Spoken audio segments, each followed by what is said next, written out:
불과 100년 만에 평균 연령이 80세야. 그러니까 100년 만에 몇 세가 늘어났느냐 하면은 33년이 늘어나는 거, 33년이. 그러니까 지금 우리 여기 할머니들 보통 보면은 제가 장례 미사에 보면은 대개 92살, 93살 이래요. 우리 여기 주방장 어머니도 얼마 전에 돌아가셨는데 96에 돌아갔어요. 96에. 그러니까 요즘 70쯤 이렇게 돌아가면은 뭐라 그러냐면 아유 빨리 죽었네 그래요. 70쯤 죽으면. 그렇죠? 70쯤 죽으면 빨리 죽었네 그래요.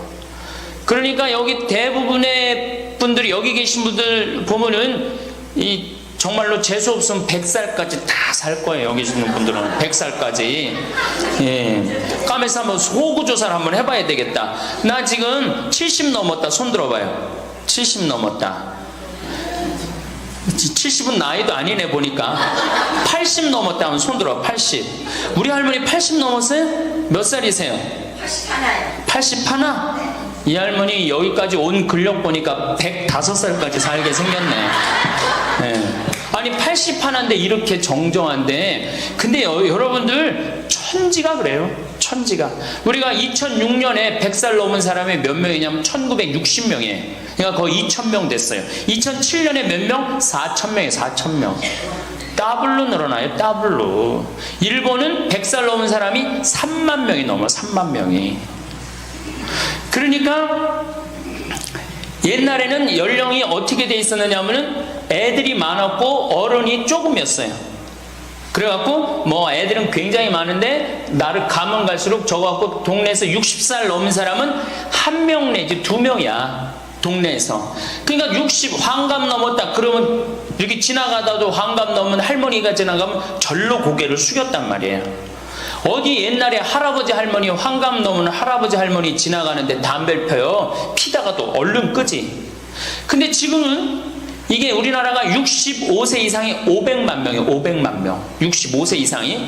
그러니까 도표를 그리면은 이래 60세가 훨씬 많아. 65세가. 미국은 3,300만 명. 65세 넘은 분들이. 또 이 일본은 2천만 명. 그러니까 존경을 하려고 해도 누굴 존경해? 이 수없이 많이 돌아다니는데 옛날에 하나 둘이어야지 존경을 해야지. 지금은 천지가 할머니 할아버지들인데 누굴 존경해? 누굴 존경해? 그냥 길에 채이는 게 할머니 할아버지인데 존경할 수가 없는 거예요. 혹시 우리 늙은이들 왜 존경하지 않나 이렇게 섭섭해하는 할머니 할아버지들이 착각하는 거예요. 하나 둘이어야지 존경해지. 신부도 본당 신부가 하나니까 3,000명 교우들이 존경하는 거예요. 본당 신부가 100명이다. 우리 본당에 신부가 100명이다. 존경할 거 안 할 것 같아. 채이는 게 본 신부인데, 근데 신부님 만나기 하늘의 별 따기보다 어려우니까 존경을 하는 거예요. 옛날에 할머니 할아버지들이 존경받았던 이유가 동네에서 거의 없었기 때문에. 중간에 다 죽었어. 근데 요즘 안 죽고 다 같이 가는 거야. 다 같이. 65세 이상이 500만 명이에요. 500만 명. 참고로 북한은 65세 이상이 몇 명이냐? 아니 북한의 평균 연령이 몇 세냐? 지금 30세예요. 북한은. 우리나라는 80세인데. 그러니까 우리나라 사람들이 북한보다 50년 더 사는 거, 평균 연령이. 그러니까 여러분들 지금 남한에서 사는 거 감사해 안 감사해요? 정말로 감사한 거예요. 우리가 지금 뭐 여러 가지 뭐 경제 불황이다 어쨌다 저쨌다 해도 6.25 끝날 때나 여러분들 해방될 때보다 지금 잘 먹고 잘 살아요? 못 살아요? 그때에 비하면 너무너무 잘 먹고 잘 사는 거예요. 그런데도 우리가 불행하다고 생각한다면 하느님이 축복을 엄청나게 줬는데도 그 축복의 가치를 모르는 거죠. 근데 어쨌든 우리나라는 지금 프랑스는 120년 동안 고령화가 천천히 진행됐어요. 근데 우리나라는 20년 만에 초고령 사회로 들어섰어요. 왜냐하면 우리나라가 왜 초고령 사회로 들어서느냐 하면은 우리나라가 먹을거리가 참 건강해요. 세계 5대 건강식품이 있는데 우리나라의 김치, 일본의 나또, 인도의 렌틸, 스페인의 올리브, 그리스의 요거트, 이게 세계 5대 건강식품이에요. 근데 그 중에 우리나라 식품이 뭐가 있어? 김치가 있단 말이야. 근데 인도의 렌틸이나 일본의 나또가 뭘로 만드냐면 콩으로 만드는 제품이에요. 근데 우리나라 콩으로 만드는 제품이 뭐가 있어? 된장, 간장, 고추장, 그리고 더 기가 막힌 건 뭐예요? 청국장 있잖아요. 청국장. 이 좋은 걸 먹으니까 죽어요, 안 죽어요? 안 죽는 거예요. 그러니까 다른 나라 120년 동안 가는 초고령 사회를 우리는 몇 년 만에 가는 거예요? 20년 만에 지금 가고 있어요.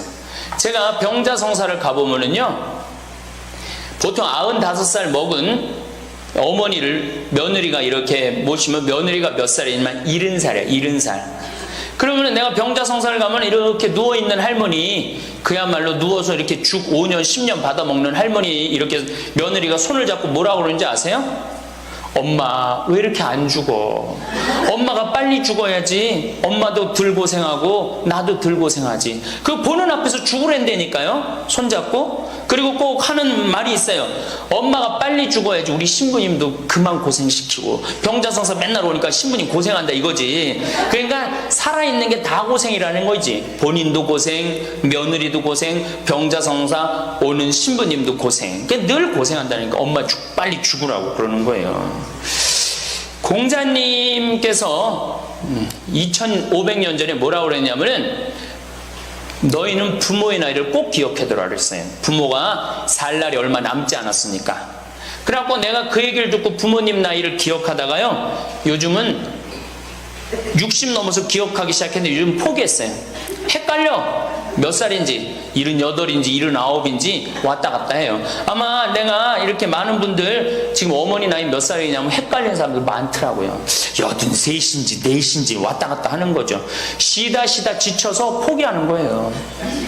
제가 능평성당에 그 봉송체를 갔는데 이 할머니를 92살서부터 봉송체를 다녔는데 이 할머니 기억력 기가 막혀요.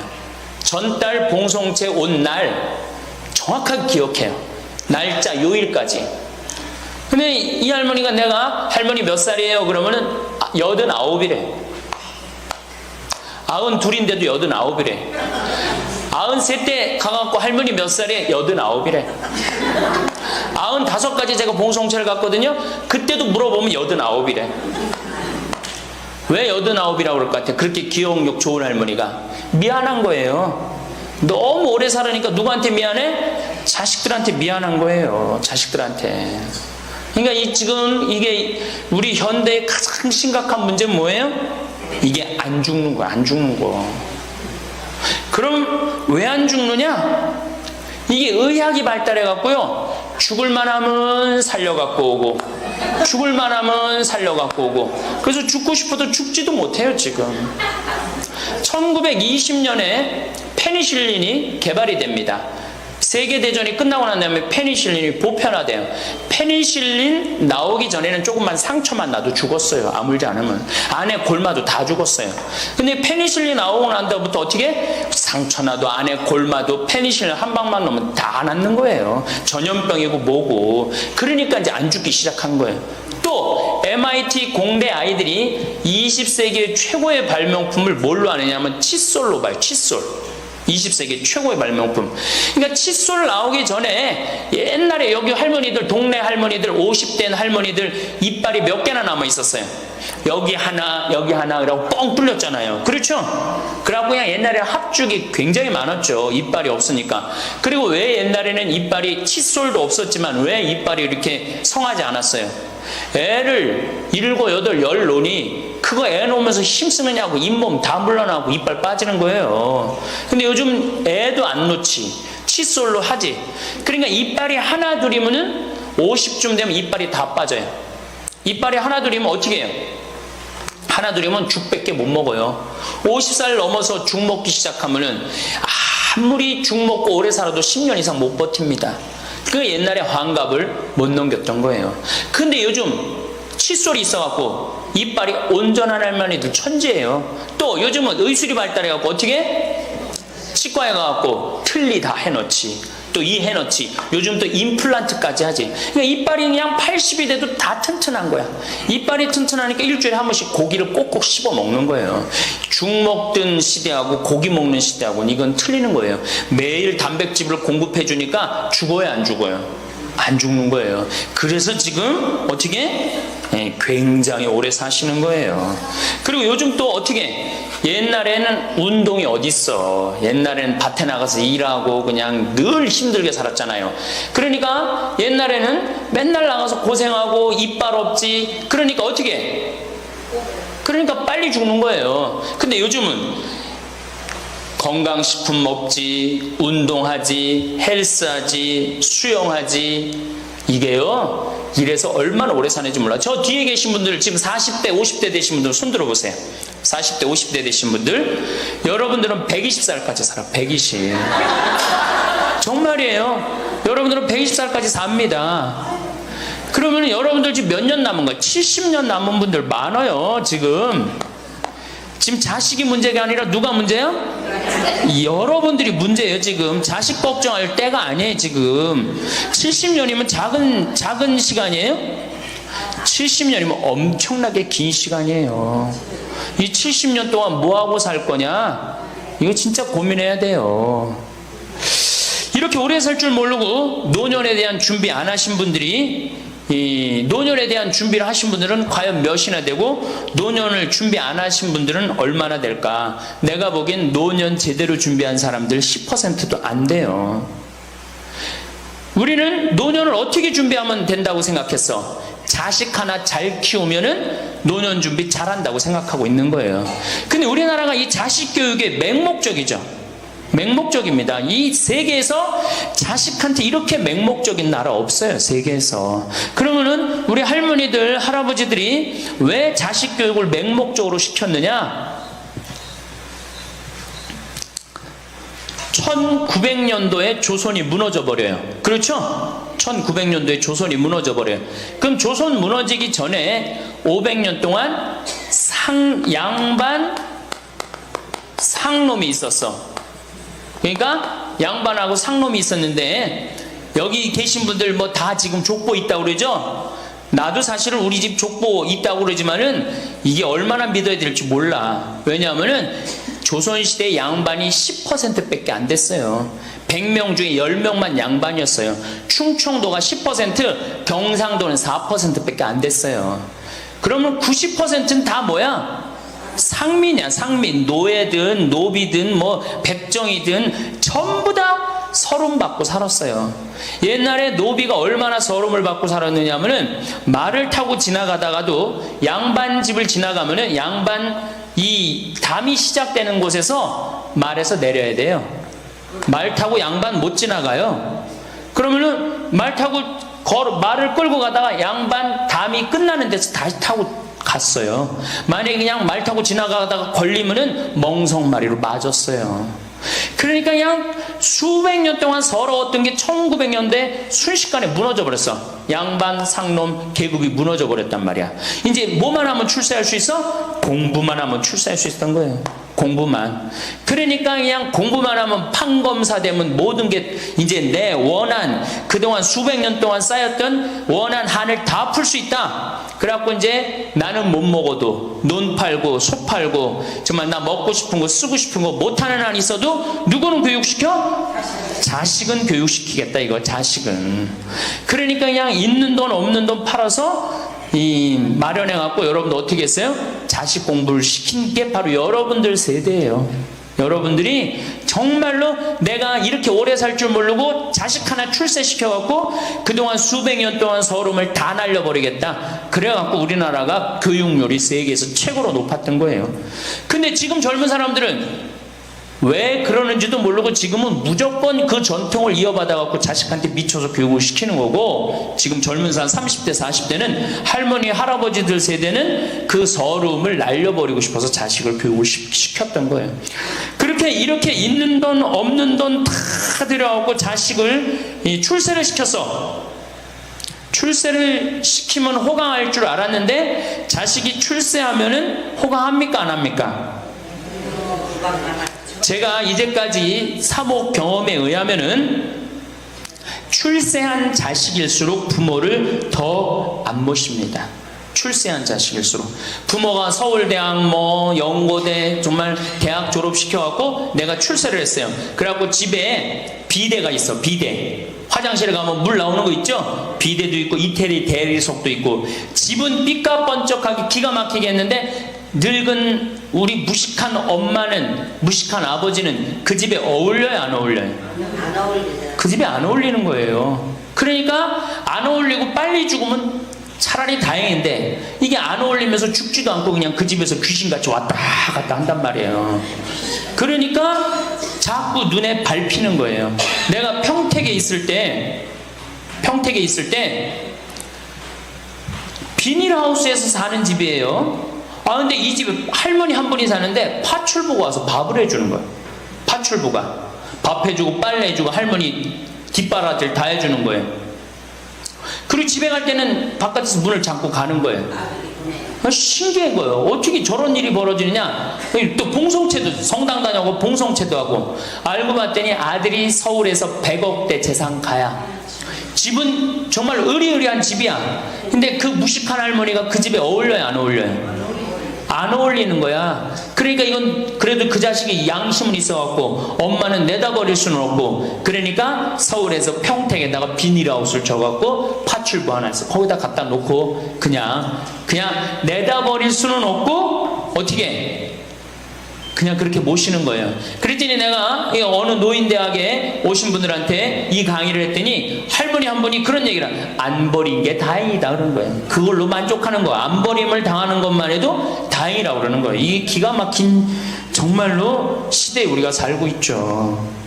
여기 우리 할머니 할아버지들, 내 자식이, 특히 아들 자식, 내가 이 아들에 대한 아주 그 혐오감이 있는데, 아들 자식 출세시키면은 내가 호황할 것 같죠? 가만히 생각해봐요. 아들을 기가 막히게 잘 키워서 서울대학 나왔어. 의사가 됐어. 판검사가 됐어. 그러면은 어떤 할머니가 그래요. 아들 자식 잘 키우면 잘 키울수록 여우 같은 년이 나타나서 낚아채 간다는 거예요. 예, 아들 자식을 잘 키우면 잘 키울수록 여우 같은 년이 나타나서 낚아채 간다는 거예요. 근데 가만히 생각해보니까 그 말이 맞는 것 같아요. 왜? 아니 의사하고 판검사면은 이쁘고 귀하게 자란 집 딸이 낚아채 갈 거 아니야. 다 그렇게 결혼하지 않아요? 그럼 그걸 어떻게 그냥 자식 뺏기는 거예요. 그래서 딸을 둘 놓으면 금메달, 아들 하나 딸 하나 놓으면 은메달, 아들만 둘 놓으면 목메달이에요. 그래서 아들만 둘 놓으면 목메달이에요. 여기 얼마 전에 굉장히 재미난 통계가 나왔어요. 아들은 늙은 부모를 54% 구박한대요. 아들은 늙은 부모를, 며느리가 14% 구박한대요. 딸이 11% 구박한대요. 그러니까 아들 하나 딸 하나 있으면 늙어서 구박을 얼마나 받아? 55% 구박받는 거야. 그렇죠? 근데 아들만 둘이면 어떻게 되는 거야? 곱하기 2 하면 되는 거예요. 여기다가 그럼 몇 퍼센트 구박받아? 108% 구박받는 거예요. 그러니까 아들 있다고 좋아하는 시대는 끝났다. 아들 있다고 좋아하는 시대는. 그리고 잘 키운 아들일수록 누가 나타나서 낚아채 간다?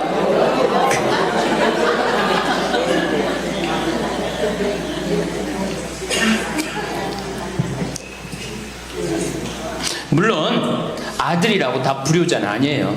물론 제가 이렇게 목욕탕 이렇게 가보면은요, 정말 기가 막힌 아들을 많이 봐요. 80, 90된 아버지를 60된 아들이 모시고 와갖고 탁 밀어드리고, 그 다음에 온탕에 들어갈 때도 손 한번 대보고 아버지 여기 괜찮다고 그러고, 끝나면 또 온몸에 로션 탁 발라주고, 이 옷 입혀가는 그런 자식들 참 많이 봐요.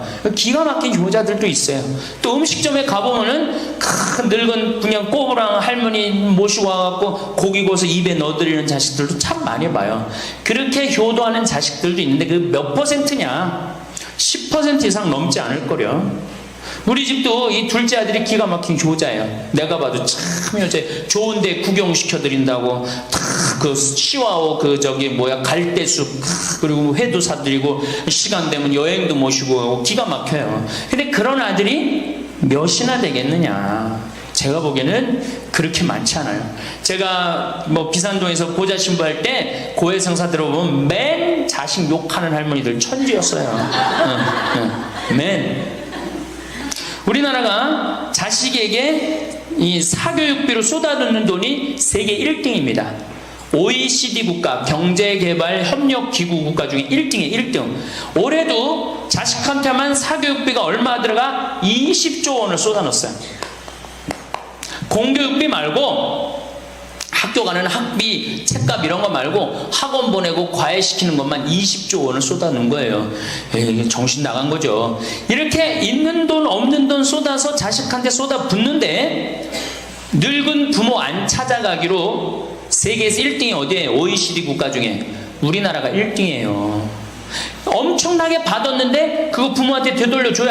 안 되돌려줘요? 되돌려주지 않아요. 이게 받아만 한 자식은요 줄 모릅니다. 받아만. 근데 우리나라 부모님들이 교육을 정말 잘못하는 게 뭐예요? 초등학교, 중학교, 고등학교, 대학교, 대학원, 장가 갈 때까지 어떻게 해? 다 해줘. 자기 허리 휘는 거 모르고. 미국은요 10살이 돼. 애가 10살이 되면은 동네에서 얘네들은 16살이면 운전면허증을 딸 수 있어요. 16살이면. 그 10살 생일 때 얘네들이 뭘 하느냐 하면은 동네에 돌아다니는 차, 자기 마음에 드는 차 있죠? 그걸 찍어요. 저 집의 아저씨 저 차는 내가 나중에 6년 후에 살 거다. 그 6년 후에 사면 우리나라는 당장에 6년 후에 누구한테 매달려? 엄마한테 사달라고 매달리잖아요. 근데 얘네들은 절대 안 그런다는 거예요. 그 차를 사기 위해서 아르바이트를 하는 거예요. 돈을 모으는 거예요. 이 미국의 대학생들은 아르바이트를 36% 하는데 우리나라 대학생들은 아르바이트를 5%밖에 안 해요. 그러니까 얘네들 6년 동안 돈을 모으는 거예요. 그러면은 자기가 그 차를 찍으면 그 차 주인은 알고 있어요. 저 아이가 내 차를 살라고 찍어놓은 거다. 그럼 6년이 지나면 차가 꼬물될 것 같아? 안 꼬물될 것 같아요? 꼬물되죠? 그래도 절대 안 판다는 거예요. 왜냐하면 찍어놓은 아이가 있으니까. 그래갖고 6년이 지나면은 걔가 6년 동안 모아둔 돈이 얼마나 되겠어? 그래갖고 16살 때 운전면허증이 따면은 그 집에 온대요. 내가 아저씨 차 살라고 6년 동안 돈을 모았다. 근데 6년 동안 모아갖고 모자라잖아요. 근데 이미 차는 고물이 다 돼 있고, 그러면 그 아저씨가 너 잔디 앞으로 6개월 동안 깎거라. 그러면 내가 이 차를 줄 테니까. 그렇게 해서 자기 차를 구입한다는 거예요. 그러니까 걔네들은 미국의 아이들도 차 하나를 구입해도 어떻게? 아무리 부잣집 아이들 때더라도 다 자기가 아르바이트해서 하는 거예요. 그 16살만 되면 독립한다고 생각을 해요. 차 자기가 구입하죠. 집도 자기가 구입합니다. 결혼해서 살 집도 자기가 돈 벌어서 다 해요. 그리고 여자를 데리고 오지 우리나라처럼 일단 여자 데리고 오면 부모님이 집 얻어주는 이 기가 막힌 거죠. 여러분들 우리나라 60대 되신 부모님이 자식 뒷바라지 책임져주는 비율이 83%예요. 그러니까 대부분의 할머니 할아버지들이 60이 돼도 누구 뒷바라지 해주느냐고 허리가 혀? 자식들 뒷바라지 안 하고 허리가 쉬는 거예요. 우리 집에 캐나다 원어민 선생님, 수원에 있는 중학교 영어 원어민 선생님이 일주일 동안 우리 집에 와서 농사를 배웠어요. 그런데 이름이 디아나라고 그러는 여 선생님인데 내가 그 친구랑 이렇게 얘기를 하는데 한국에 오니까 너무너무 이상하대요. 뭐가 이상하냐고 그러니까 애들이 학원 다니는 것도 이상하지만은 고등학교, 대학교 결혼할 때까지 부모가 돈 다 떼주는 게 이상하다는 거예요. 자기네 캐나다가 우리나라보다 훨씬 잘 살아요. 자기네 나라는 고등학교 졸업하면은 부모님 이제까지 키운 거 고생했다. 그리고 그 다음에 다 자기네들 알아서 독립한대요. 부모님 그동안 하드워크 열심히 일했다 이거예요. 근데 그 늙은 부모님한테 붙어갖고 부모님 괴롭히면 안 된다 이거죠. 근데 우리나라는 그런 생각 해야 안 해요. 마지막까지 다 뺏어 먹는 거지. 그리고 이제 늙으면은 귀찮다고 내다버리고.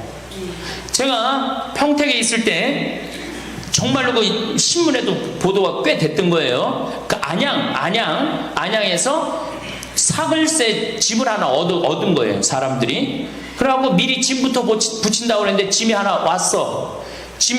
큰 짐이 왔는데 짐을 짐이 왔는데 뭐 사람도 없고 그러는데 그 집 안에서 이상한 소리가 나갖고 열어보니까 할머니를 그 안에다 넣고 붙인 거예요. 할머니를. 그래갖고 아니 도대체 어떻게 된 거냐? 자식이 누구냐? 이름을 밝히질 않는 거예요. 자기 아들이 공무원이거든. 그러니까 밝히지 않는 거. 자, 그 자식 생각한다고. 그거는 여러분들 자식 교육이 아니에요. 그런 자식 살아서 뭐 할 건데. 그런 자식 키워서 뭐 할 건데. 그러니까 우리나라는 이게 자식한테 너무 맹목적인 사랑을 하면서 그게 교육인 줄 알고 있는 거예요. 자기가 인생을 살아가면서 힘든 것도 배우고 즐거운 것도 배우고 보람도 느껴야 되는데 너는 뭐만 잘하면 돼? 공부만 잘하면 돼. 공부만 잘하면 돼. 그러니까 자기만 알고 자란 놈이죠.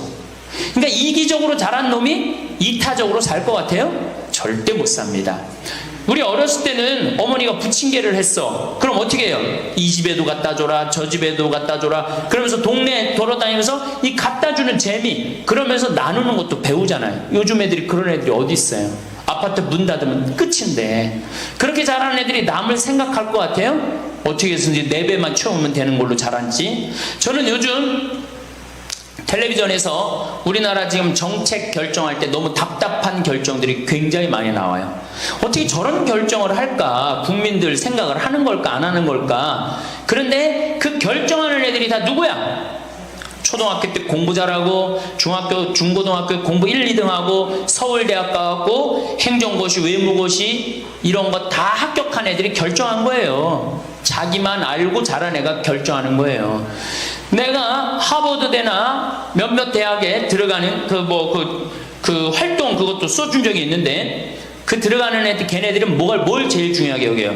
봉사활동. 사회봉사활동을 얼마나 잘했느냐. 그러니까 1년, 2년 세계로 돌아다니면서 봉사활동 하는 거예요. 근데 우리는 봉사활동도 다 어떻게? 다 거짓말로 꾸며갖고 들어가는 거예요. 예. 여기 그렇게 써달라고 오는 사람들도 많아요. 예. 그리고 봉사활동 오겠다고 그러고도 약속 어기는 사람들도 많아요. 정말로 그렇게 해갖고 자식을 키우면은 뭐 할 건데요? 83%가 60세에 책임을 지는데 70세에 돼갖고는 몇 퍼센트가 책임지느냐 하면은 64%가 자식을 책임져요. 70이 됐는데도. 그런데 일본은 9%, 70이 돼갖고 자식 책임지는 부모는 9%예요. 홍콩이 11%. 그러니까 우리나라 50% 할머니 할아버지들은 늙어 죽을 때까지 누구한테 뒷바라지하다 죽어요? 자식 뒷바라지하다 죽어요. 이걸 문서 없는 노비라고 그래요. 문서 없는 노비야. 완전히 죽을 때까지 노예야, 노예. 그러니까 그렇게 하시면은 안 됩니다. 이제 여러분들 인생을 사셔야 돼. 자, 효도가 사라진 시대예요. 이제는 부모가 애절해야지 효도를 하지.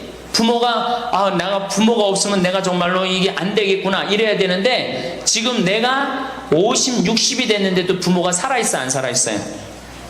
50, 60이 돼도 부모가 살아있어요. 내 몸 하나 건사하기 힘든데 누구까지 책임져? 80, 90된 어제 여기 어제 성당에서 교육을 받으러 왔는데 자기 부모 살아있는 분 손들어 보니까 많더라고요. 몇 살이냐니까 100살이래. 100살. 그래갖고 자식들이 어떻게 됐냐고 그러니까 자식들이 먼저 죽었대요. 너무 오래 살으니까 자식 앞세우는 할머니들도 굉장히 많아요. 100살. 100살이래요. 요즘 90 넘는 거는 아주 쉬운 일이에요. 웬만해야지 효도할 거 아니야. 먼저 죽는데, 모시다가 먼저 죽는데. 조선시대만 하더라도 부모님을 그저 10년만 정성스럽게 모시면 부모님이 알아서 돌아가 주셨어요. 알아서 돌아가 주셨어요. 그런데 요즘 부모님들은 20년을 모셔도 30년을 모셔도 돌아갈 생각을 안 하는 거예요. 100살을 산다면 거의 50년을 모셔야 되는 거예요. 그러니까 자식들이 부모 모시다 지치는 거예요. 자식들이 부모 모시다 지치는 거예요. 김병에 효자 없다는 말뿐만 아니라 오래 사시는 늙은 부모님한테도 효자 없게 되어 있습니다. 생각해 보십시오. 내 나이가 70이 다 됐는데도 내 몸 하나 건사하기도 힘든데 100살 된 부모님 모시는 거 쉬운 일이 아닌 거예요. 제일 좋은 건 뭐예요? 내가 늙어 죽을 때까지 자식한테 의지하지 않고 살다가 돌아가실 때는 꼴까닥 죽어버리는 거야, 돌아가실 때는. 그러니까 지금 자식하고 같이 붙어서 산다 이런 생각 꿈도 꾸지 마시고 그냥 나 혼자 살다가 어떻게 죽을 때 꼴까닥 죽으면 되는 거. 죽을 때 신부님, 그래도 자식이 내 임종은 봐야 되지 않느냐. 임종은요, 부모님 조선시대에 또 그 전에 한 평균 연령 37세 40세 때 자기 부모님 돌아가시는 거 못 보면 한이 됐어요. 그렇죠? 근데 지금 임종 볼 필요 없어요. 볼 만큼 봤어. 아주 지겹게 봤어. 뭐 임종까지 봐요. 그냥 주무시다가 꼴까닥 돌아가시는 게 제일 좋으신 거예요. 이 꼴까닥 돌아가시는 방법은 내가 이제 네 번째 시간에 알려드리도록 하겠습니다. 신부님, 어떻게 꼴까닥 돌아가는 방법이 있습니까? 방법이 있어요. 꼴까닥 죽는 방법이 있어요. 우리 옛날에 뭐라 그래? 요즘 뭐라 그래? 9988이라고 그러죠? 99세까지 팔팔하게 살아라. 이 방법이 있어요. 이건 제가 이제 말씀을 드릴 거예요. 환갑, 진갑 다 찾아 먹네? 그러면 진짜 오래 살았다는 얘기죠? 환갑은 몇 살 때 환갑 잔치를 해요? 60에 하죠? 그 다음에 진갑은 61. 진짜 오래 살았다고 그래서 진갑이야. 61만 살아도 진짜 오래 살아. 근데 요즘은 고희 70, 그렇죠? 그 다음에 희수 77, 미수 88, 백수 99. 이거 잔치하는 사람들 천재예요, 천재.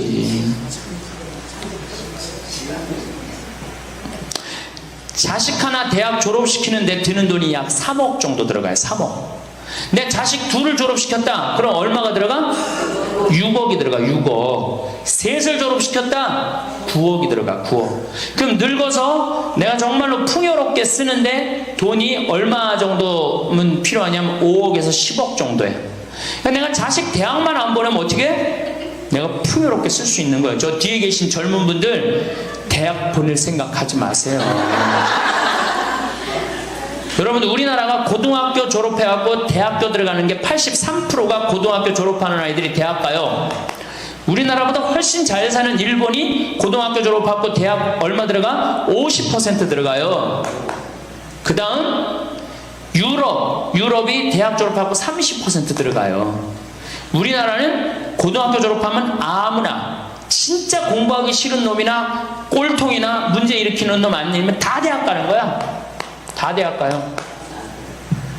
일본은 할 만한 놈만 가는 거예요. 일본은.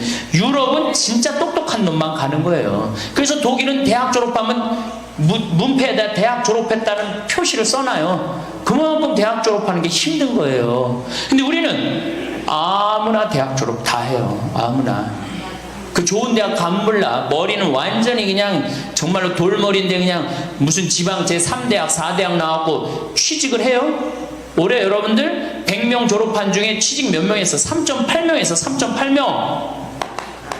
96명이 취직을 안 하고 놀고 있어요. 대학원 졸업했겠다. 손에 기름 묻히긴 싫겠다. 엄마 아버지 등 뜯어먹고 살고 있는 거예요. 아까 얘기했잖아. 83%가 60이 돼도 자식 책임진다고. 대학 졸업하고 취직을 해야지 자기 구실을 할 거 아니야. 차라리 대학 졸업하고 취직도 못할 양이라면 어떻게 하는 게 좋아요? 안 보내고 그 돈 모아갖고 애 가게 차려주는 게 훨씬 낫지. 아니면 그 돈 모아갖고 다 노후 대책 드는 게 훨씬 낫지.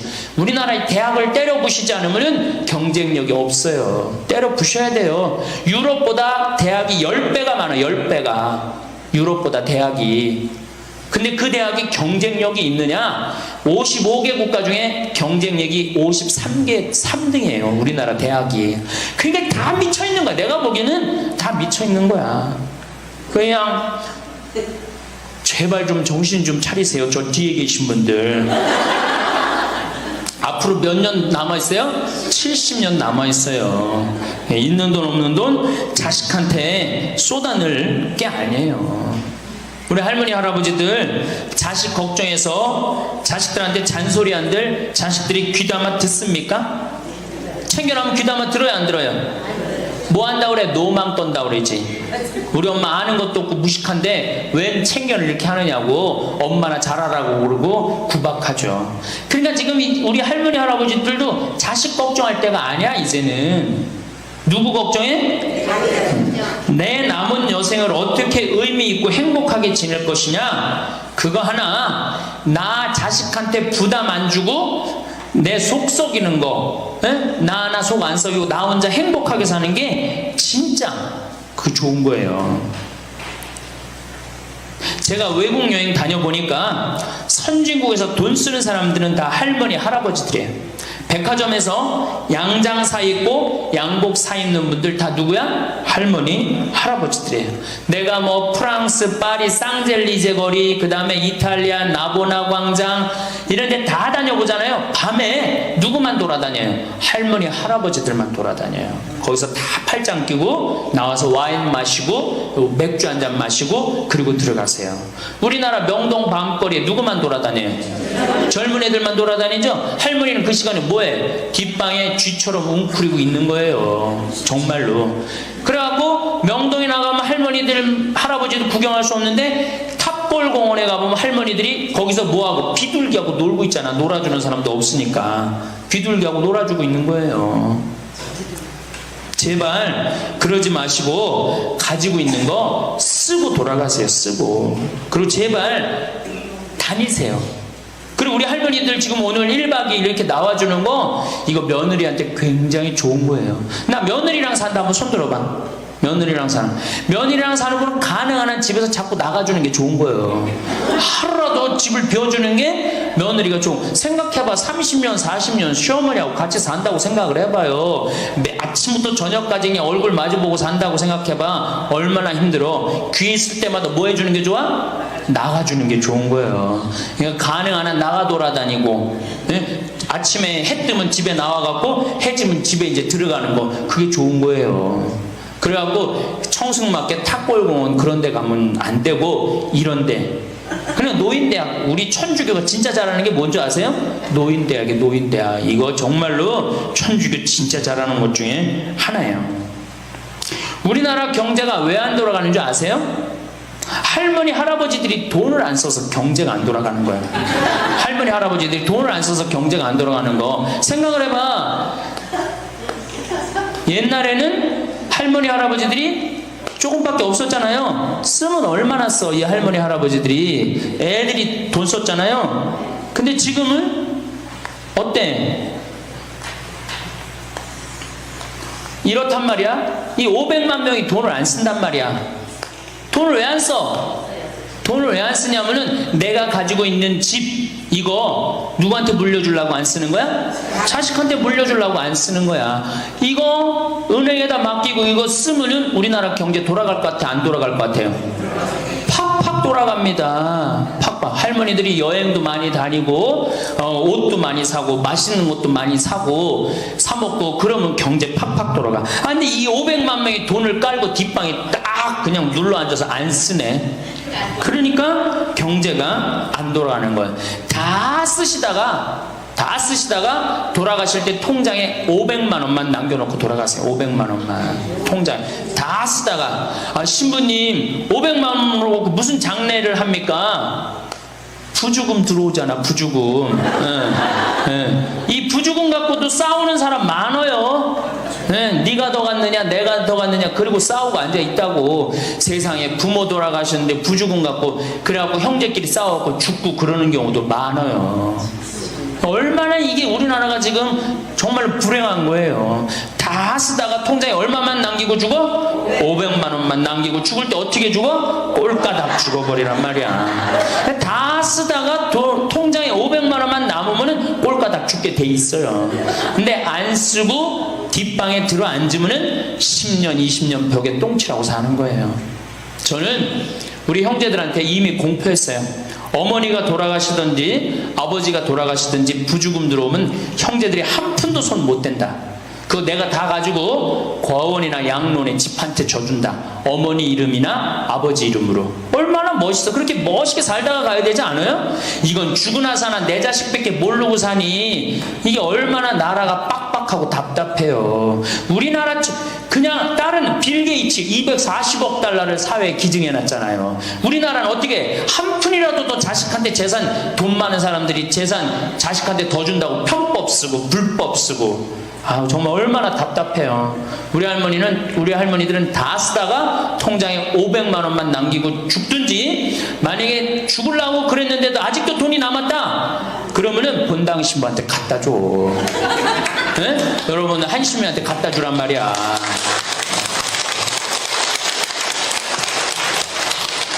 박수 치는 거 보니까 갖다 줄 의사가 있나 본데? 네?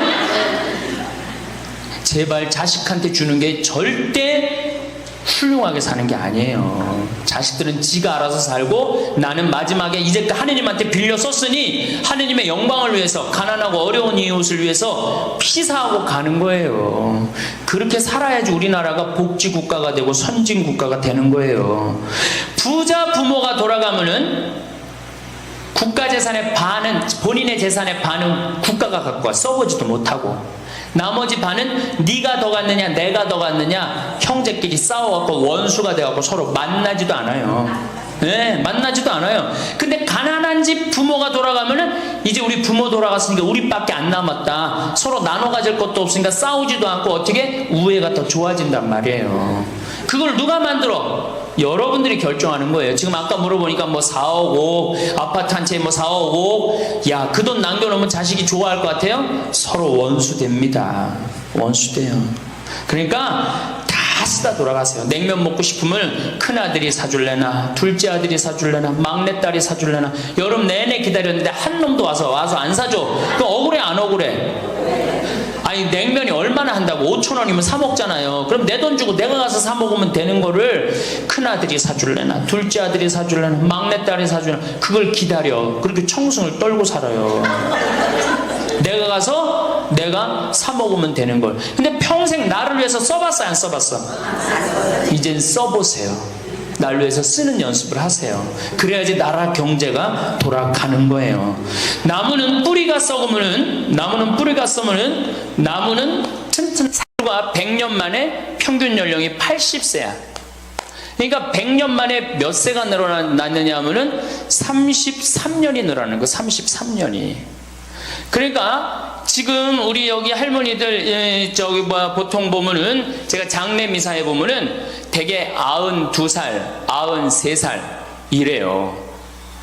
우리 여기 주방장 어머니도 얼마 전에 돌아가셨는데 96에 돌아갔어요. 96에. 그러니까 요즘 70쯤 이렇게 돌아가면은 뭐라 그러냐면, 아유 빨리 죽었네 그래요. 70쯤 죽으면. 그렇죠? 70쯤 죽으면 빨리 죽었네 그래요. 그러니까 여기 대부분의 분들이, 여기 계신 분들 보면은 정말로 재수 없으면 100살까지 다 살 거예요. 여기 있는 분들은 100살까지.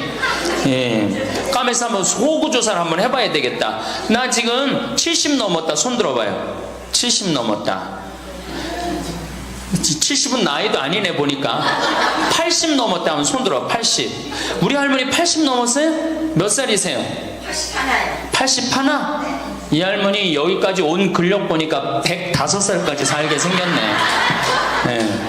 아니 81인데 이렇게 정정한데, 근데 여러분들 천지가 그래요. 천지가.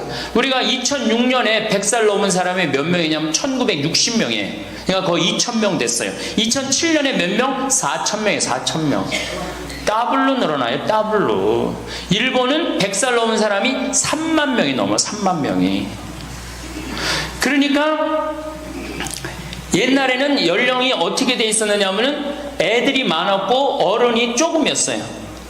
그래갖고 뭐 애들은 굉장히 많은데 나를 가면 갈수록 적어갖고 동네에서 60살 넘은 사람은 1명 내지 2명이야. 동네에서. 그러니까 60 환갑 넘었다 그러면, 이렇게 지나가다도 환갑 넘은 할머니가 지나가면 절로 고개를 숙였단 말이에요. 어디 옛날에 할아버지 할머니, 환갑 넘은 할아버지 할머니 지나가는데 담배를 펴요. 피다가도 얼른 끄지. 근데 지금은 이게 우리나라가 65세 이상이 500만 명이에요. 500만 명. 65세 이상이. 그러니까 도표를 그리면은 이래 60세가 훨씬 많아. 65세가. 미국은 3,300만 명. 65세 넘은 분들이. 또 이 일본은 2천만 명. 그러니까 존경을 하려고 해도 누굴 존경해? 이 수없이 많이 돌아다니는데 옛날에 하나 둘이어야지 존경을 해야지. 지금은 천지가 할머니 할아버지들인데 누굴 존경해? 누굴 존경해? 그냥 길에 채이는 게 할머니 할아버지인데 존경할 수가 없는 거예요. 혹시 우리 늙은이들 왜 존경하지 않나 이렇게 섭섭해하는 할머니 할아버지들이 착각하는 거예요. 하나 둘이어야지 존경해지. 신부도 본당 신부가 하나니까 3,000명 교우들이 존경하는 거예요. 본당 신부가 100명이다. 우리 본당에 신부가 100명이다. 존경할 거 안 할 것 같아. 채이는 게 본 신부인데, 근데 신부님 만나기 하늘의 별 따기보다 어려우니까 존경을 하는 거예요. 옛날에 할머니 할아버지들이 존경받았던 이유가 동네에서 거의 없었기 때문에. 중간에 다 죽었어. 근데 요즘 안 죽고 다 같이 가는 거야. 다 같이. 65세 이상이 500만 명이에요. 500만 명. 참고로 북한은 65세 이상이 몇 명이냐? 아니, 북한의 평균 연령이 몇 세냐? 지금 30세예요. 북한은. 우리나라는 80세인데. 그러니까 우리나라 사람들이 북한보다 50년 더 사는 거, 평균 연령이. 그러니까 여러분들 지금 남한에서 사는 거 감사해, 안 감사해요? 정말로 감사한 거예요. 우리가 지금 뭐 여러 가지 뭐 경제 불황이다 어쨌다 저쨌다 해도 6.25 끝날 때나 여러분들 해방될 때보다 지금 잘 먹고 잘 살아요, 못 살아요? 그때에 비하면 너무너무 잘 먹고 잘 사는 거예요. 그런데도 우리가 불행하다고 생각한다면 하느님이 축복을 엄청나게 줬는데도 그 축복의 가치를 모르는 거죠. 근데 어쨌든 우리나라는 지금 프랑스는 120년 동안 고령화가 천천히 진행됐어요. 근데 우리나라는 20년 만에 초고령 사회로 들어섰어요. 왜냐하면 우리나라가 왜 초고령 사회로 들어서느냐 하면은 우리나라가 먹을거리가 참 건강해요. 세계 5대 건강식품이 있는데 우리나라의 김치, 일본의 나또, 인도의 렌틸, 스페인의 올리브, 그리스의 요거트, 이게 세계 5대 건강식품이에요. 근데 그 중에 우리나라 식품이 뭐가 있어? 김치가 있단 말이야. 근데 인도의 렌틸이나 일본의 나또가 뭘로 만드냐면 콩으로 만드는 제품이에요. 근데 우리나라 콩으로 만드는 제품이 뭐가 있어? 된장, 간장, 고추장, 그리고 더 기가 막힌 건 뭐예요? 청국장 있잖아요. 청국장. 이 좋은 걸 먹으니까 죽어요, 안 죽어요? 안 죽는 거예요. 그러니까 다른 나라 120년 동안 가는 초고령 사회를 우리는 몇 년 만에 가는 거예요? 20년 만에 지금 가고 있어요. 제가 병자성사를 가보면은요, 보통 95살 먹은 어머니를 며느리가 이렇게 모시면 며느리가 몇 살이냐면 70살이에요. 70살. 그러면 내가 병자성사를 가면 이렇게 누워있는 할머니, 그야말로 누워서 이렇게 죽 5년 10년 받아먹는 할머니, 이렇게 며느리가 손을 잡고 뭐라고 그러는지 아세요? 엄마 왜 이렇게 안 죽어? 엄마가 빨리 죽어야지. 엄마도 덜 고생하고 나도 덜 고생하지. 그 보는 앞에서 죽으랜다니까요. 손잡고. 그리고 꼭 하는 말이 있어요. 엄마가 빨리 죽어야지 우리 신부님도 그만 고생시키고. 병자성사 맨날 오니까 신부님 고생한다 이거지.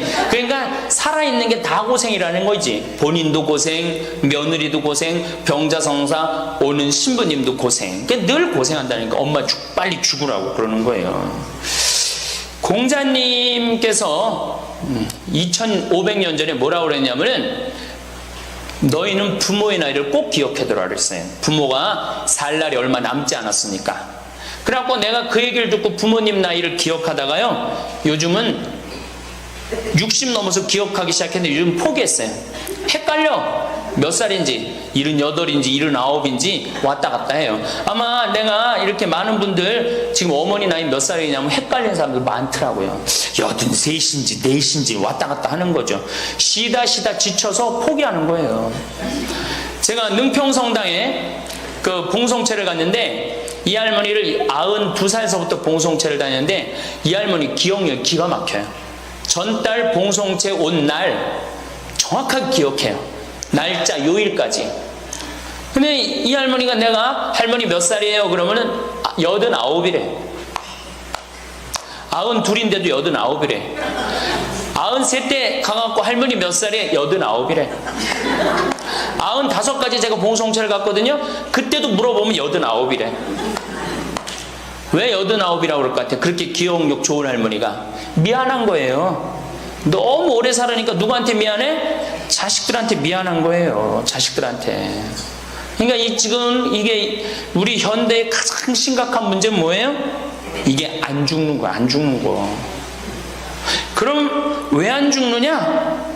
이게 의학이 발달해 갖고요, 죽을만 하면 살려 갖고 오고, 죽을만 하면 살려 갖고 오고, 그래서 죽고 싶어도 죽지도 못해요. 지금 1920년에 페니실린이 개발이 됩니다. 세계대전이 끝나고 난 다음에 페니실린이 보편화돼요. 페니실린 나오기 전에는 조금만 상처만 나도 죽었어요. 아물지 않으면. 안에 골마도 다 죽었어요. 근데 페니실린 나오고 난 다음부터 어떻게? 상처 나도 안에 골마도 페니실린 한 방만 넣으면 다 낫는 거예요. 전염병이고 뭐고. 그러니까 이제 안 죽기 시작한 거예요. 또 MIT 공대 아이들이 20세기의 최고의 발명품을 뭘로 아느냐면 칫솔로 봐요. 칫솔. 20세기 최고의 발명품. 그러니까 칫솔 나오기 전에 옛날에 여기 할머니들, 동네 할머니들, 50대 할머니들 이빨이 몇 개나 남아 있었어요. 여기 하나, 여기 하나, 그러고 뻥 뚫렸잖아요. 그렇죠? 그래갖고 그냥 옛날에 합죽이 굉장히 많았죠. 이빨이 없으니까. 그리고 왜 옛날에는 이빨이, 칫솔도 없었지만 왜 이빨이 이렇게 성하지 않았어요? 애를 7, 8, 10 놓으니 그거 애 놓으면서 힘쓰느냐고 잇몸 다 물러나고 이빨 빠지는 거예요. 근데 요즘 애도 안 놓지. 칫솔로 하지. 그러니까 이빨이 하나 둘이면은 50쯤 되면 이빨이 다 빠져요. 이빨이 하나 둘이면 어떻게 해요? 하나 둘이면 죽밖에 못 먹어요. 50살 넘어서 죽 먹기 시작하면은 아무리 죽 먹고 오래 살아도 10년 이상 못 버팁니다. 그 옛날에 환갑을 못 넘겼던 거예요. 근데 요즘 칫솔이 있어갖고 이빨이 온전한 할머니들 천재예요. 또 요즘은 의술이 발달해갖고 어떻게? 치과에 가갖고 틀니 다 해놓지. 또 이 해놓지. 요즘 또 임플란트까지 하지. 그러니까 이빨이 그냥 80이 돼도 다 튼튼한 거야. 이빨이 튼튼하니까 일주일에 한 번씩 고기를 꼭꼭 씹어 먹는 거예요.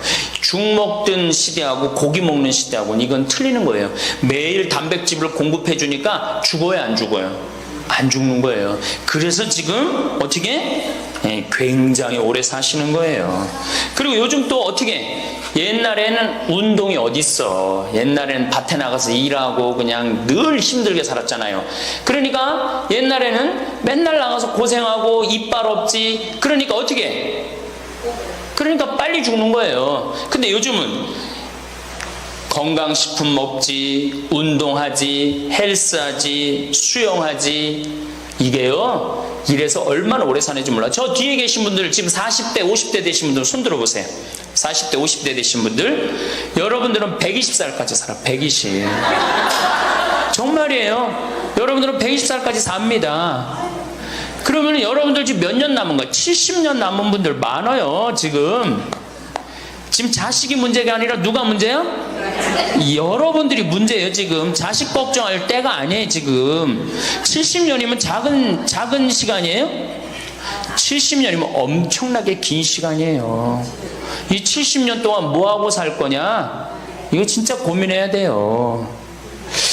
이렇게 오래 살 줄 모르고 노년에 대한 준비 안 하신 분들이, 이 노년에 대한 준비를 하신 분들은 과연 몇이나 되고, 노년을 준비 안 하신 분들은 얼마나 될까? 내가 보기엔 노년 제대로 준비한 사람들 10%도 안 돼요. 우리는 노년을 어떻게 준비하면 된다고 생각했어? 자식 하나 잘 키우면은 노년 준비 잘한다고 생각하고 있는 거예요. 근데 우리나라가 이 자식 교육의 맹목적이죠. 맹목적입니다. 이 세계에서 자식한테 이렇게 맹목적인 나라 없어요. 세계에서. 그러면은 우리 할머니들, 할아버지들이 왜 자식 교육을 맹목적으로 시켰느냐? 1900년도에 조선이 무너져 버려요. 그렇죠? 1900년도에 조선이 무너져 버려요.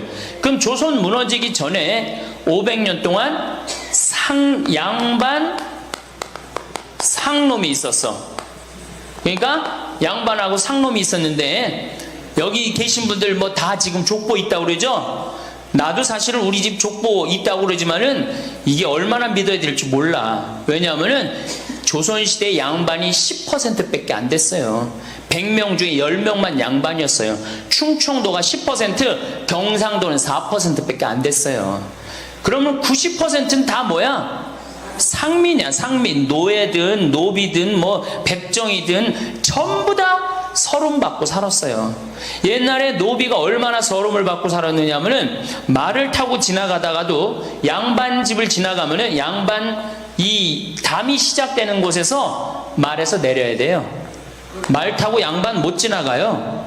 그러면은 말 타고 말을 끌고 가다가 양반 담이 끝나는 데서 다시 타고 갔어요. 만약에 그냥 말 타고 지나가다가 걸리면은 멍석마리로 맞았어요. 그러니까 그냥 수백 년 동안 서러웠던 게 1900년대 순식간에 무너져 버렸어. 양반, 상놈, 계급이 무너져 버렸단 말이야. 이제 뭐만 하면 출세할 수 있어? 공부만 하면 출세할 수 있었던 거예요. 공부만. 그러니까 그냥 공부만 하면 판검사 되면 모든 게 이제 내 원한, 그동안 수백 년 동안 쌓였던 원한 한을 다 풀 수 있다. 그래갖고 이제 나는 못 먹어도 논 팔고 소 팔고 정말 나 먹고 싶은 거 쓰고 싶은 거 못하는 한 있어도 누구는 교육시켜? 자식은 교육시키겠다 이거. 자식은. 그러니까 그냥 있는 돈 없는 돈 팔아서 마련해 갖고 여러분들 어떻게 했어요? 자식 공부를 시킨 게 바로 여러분들 세대예요. 여러분들이 정말로 내가 이렇게 오래 살 줄 모르고 자식 하나 출세시켜 갖고 그동안 수백 년 동안 서름을 다 날려버리겠다. 그래 갖고 우리나라가 교육률이 세계에서 최고로 높았던 거예요. 근데 지금 젊은 사람들은 왜 그러는지도 모르고 지금은 무조건 그 전통을 이어받아 갖고 자식한테 미쳐서 교육을 시키는 거고, 지금 젊은 사람 30대 40대는 할머니 할아버지들 세대는 그 서름을 날려버리고 싶어서 자식을 교육을 시켰던 거예요. 그렇게 이렇게 있는 돈 없는 돈 다 들여갖고 자식을 출세를 시켰어. 출세를 시키면 호강할 줄 알았는데 자식이 출세하면은 호강합니까 안 합니까? 제가 이제까지 사목 경험에 의하면은 출세한 자식일수록 부모를 더 안 모십니다. 출세한 자식일수록. 부모가 서울대학 뭐 연고대 정말 대학 졸업시켜갖고 내가 출세를 했어요. 그래갖고 집에 비대가 있어. 비대. 화장실에 가면 물 나오는 거 있죠? 비대도 있고 이태리 대리석도 있고. 집은 삐까번쩍하게 기가 막히게 했는데 늙은 우리 무식한 엄마는, 무식한 아버지는 그 집에 어울려요 안 어울려요? 안 어울리죠. 그 집에 안 어울리는 거예요. 그러니까 안 어울리고 빨리 죽으면 차라리 다행인데 이게 안 어울리면서 죽지도 않고 그냥 그 집에서 귀신같이 왔다 갔다 한단 말이에요. 그러니까 자꾸 눈에 밟히는 거예요. 내가 평택에 있을 때 비닐하우스에서 사는 집이에요. 아 근데 이 집에 할머니 한 분이 사는데 파출부가 와서 밥을 해주는 거예요. 파출부가 밥 해주고 빨래 해주고 할머니 뒷바라지를 다 해주는 거예요. 그리고 집에 갈 때는 바깥에서 문을 잠고 가는 거예요. 신기한 거예요. 어떻게 저런 일이 벌어지느냐. 또 봉송체도, 성당 다녀고 봉송체도 하고. 알고 봤더니 아들이 서울에서 100억대 재산가야. 집은 정말 의리의리한 집이야. 근데 그 무식한 할머니가 그 집에 어울려요 안 어울려요? 안 어울리는 거야. 그러니까 이건 그래도 그 자식이 양심은 있어갖고 엄마는 내다 버릴 수는 없고, 그러니까 서울에서 평택에다가 비닐하우스를 쳐갖고 파출부 하나 있어. 거기다 갖다 놓고 그냥 내다 버릴 수는 없고 어떻게 그냥 그렇게 모시는 거예요.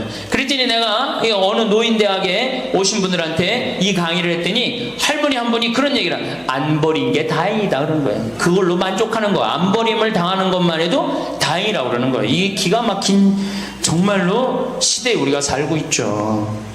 여기 우리 할머니 할아버지들 내 자식이, 특히 아들 자식, 내가 이 아들에 대한 아주 그 혐오감이 있는데, 아들 자식 출세시키면은 내가 호강할 것 같죠? 가만히 생각해봐요. 아들을 기가 막히게 잘 키워서 서울대학 나왔어. 의사가 됐어. 판검사가 됐어. 그러면은 어떤 할머니가 그래요. 아들 자식 잘 키우면 잘 키울수록 여우 같은 년이 나타나서 낚아채 간다는 거예요. 네, 아들 자식을 잘 키우면 잘 키울수록 여우 같은 년이 나타나서 낚아채 간다는 거예요. 근데 가만히 생각해보니까 그 말이 맞는 것 같아요. 왜? 아니 의사하고 판검사면은 이쁘고 귀하게 자란 집 딸이 낚아채 갈 거 아니야. 다 그렇게 결혼하지 않아요? 그럼 그걸 어떻게 해? 그냥 자식 뺏기는 거예요. 그래서 딸을 둘 놓으면 금메달, 아들 하나 딸 하나 놓으면 은메달, 아들만 둘 놓으면 목메달이에요. 그래서 아들만 둘 놓으면 목메달이에요. 여기 얼마 전에 굉장히 재미난 통계가 나왔어요. 아들은 늙은 부모를 54% 구박한대요. 아들은 늙은 부모를, 며느리가 14% 구박한대요. 딸이 11% 구박한대요. 그러니까 아들 하나 딸 하나 있으면 늙어서 구박을 얼마나 받아? 55% 구박받는 거야. 그렇죠? 근데 아들만 둘이면 어떻게 되는 거야? 곱하기 2 하면 되는 거예요. 여기다가. 그럼 몇 퍼센트 구박받아? 108% 구박받는 거예요. 그러니까 아들 있다고 좋아하는 시대는 끝났다. 아들 있다고 좋아하는 시대는. 그리고 잘 키운 아들일수록 누가 나타나서 낚아채 간다?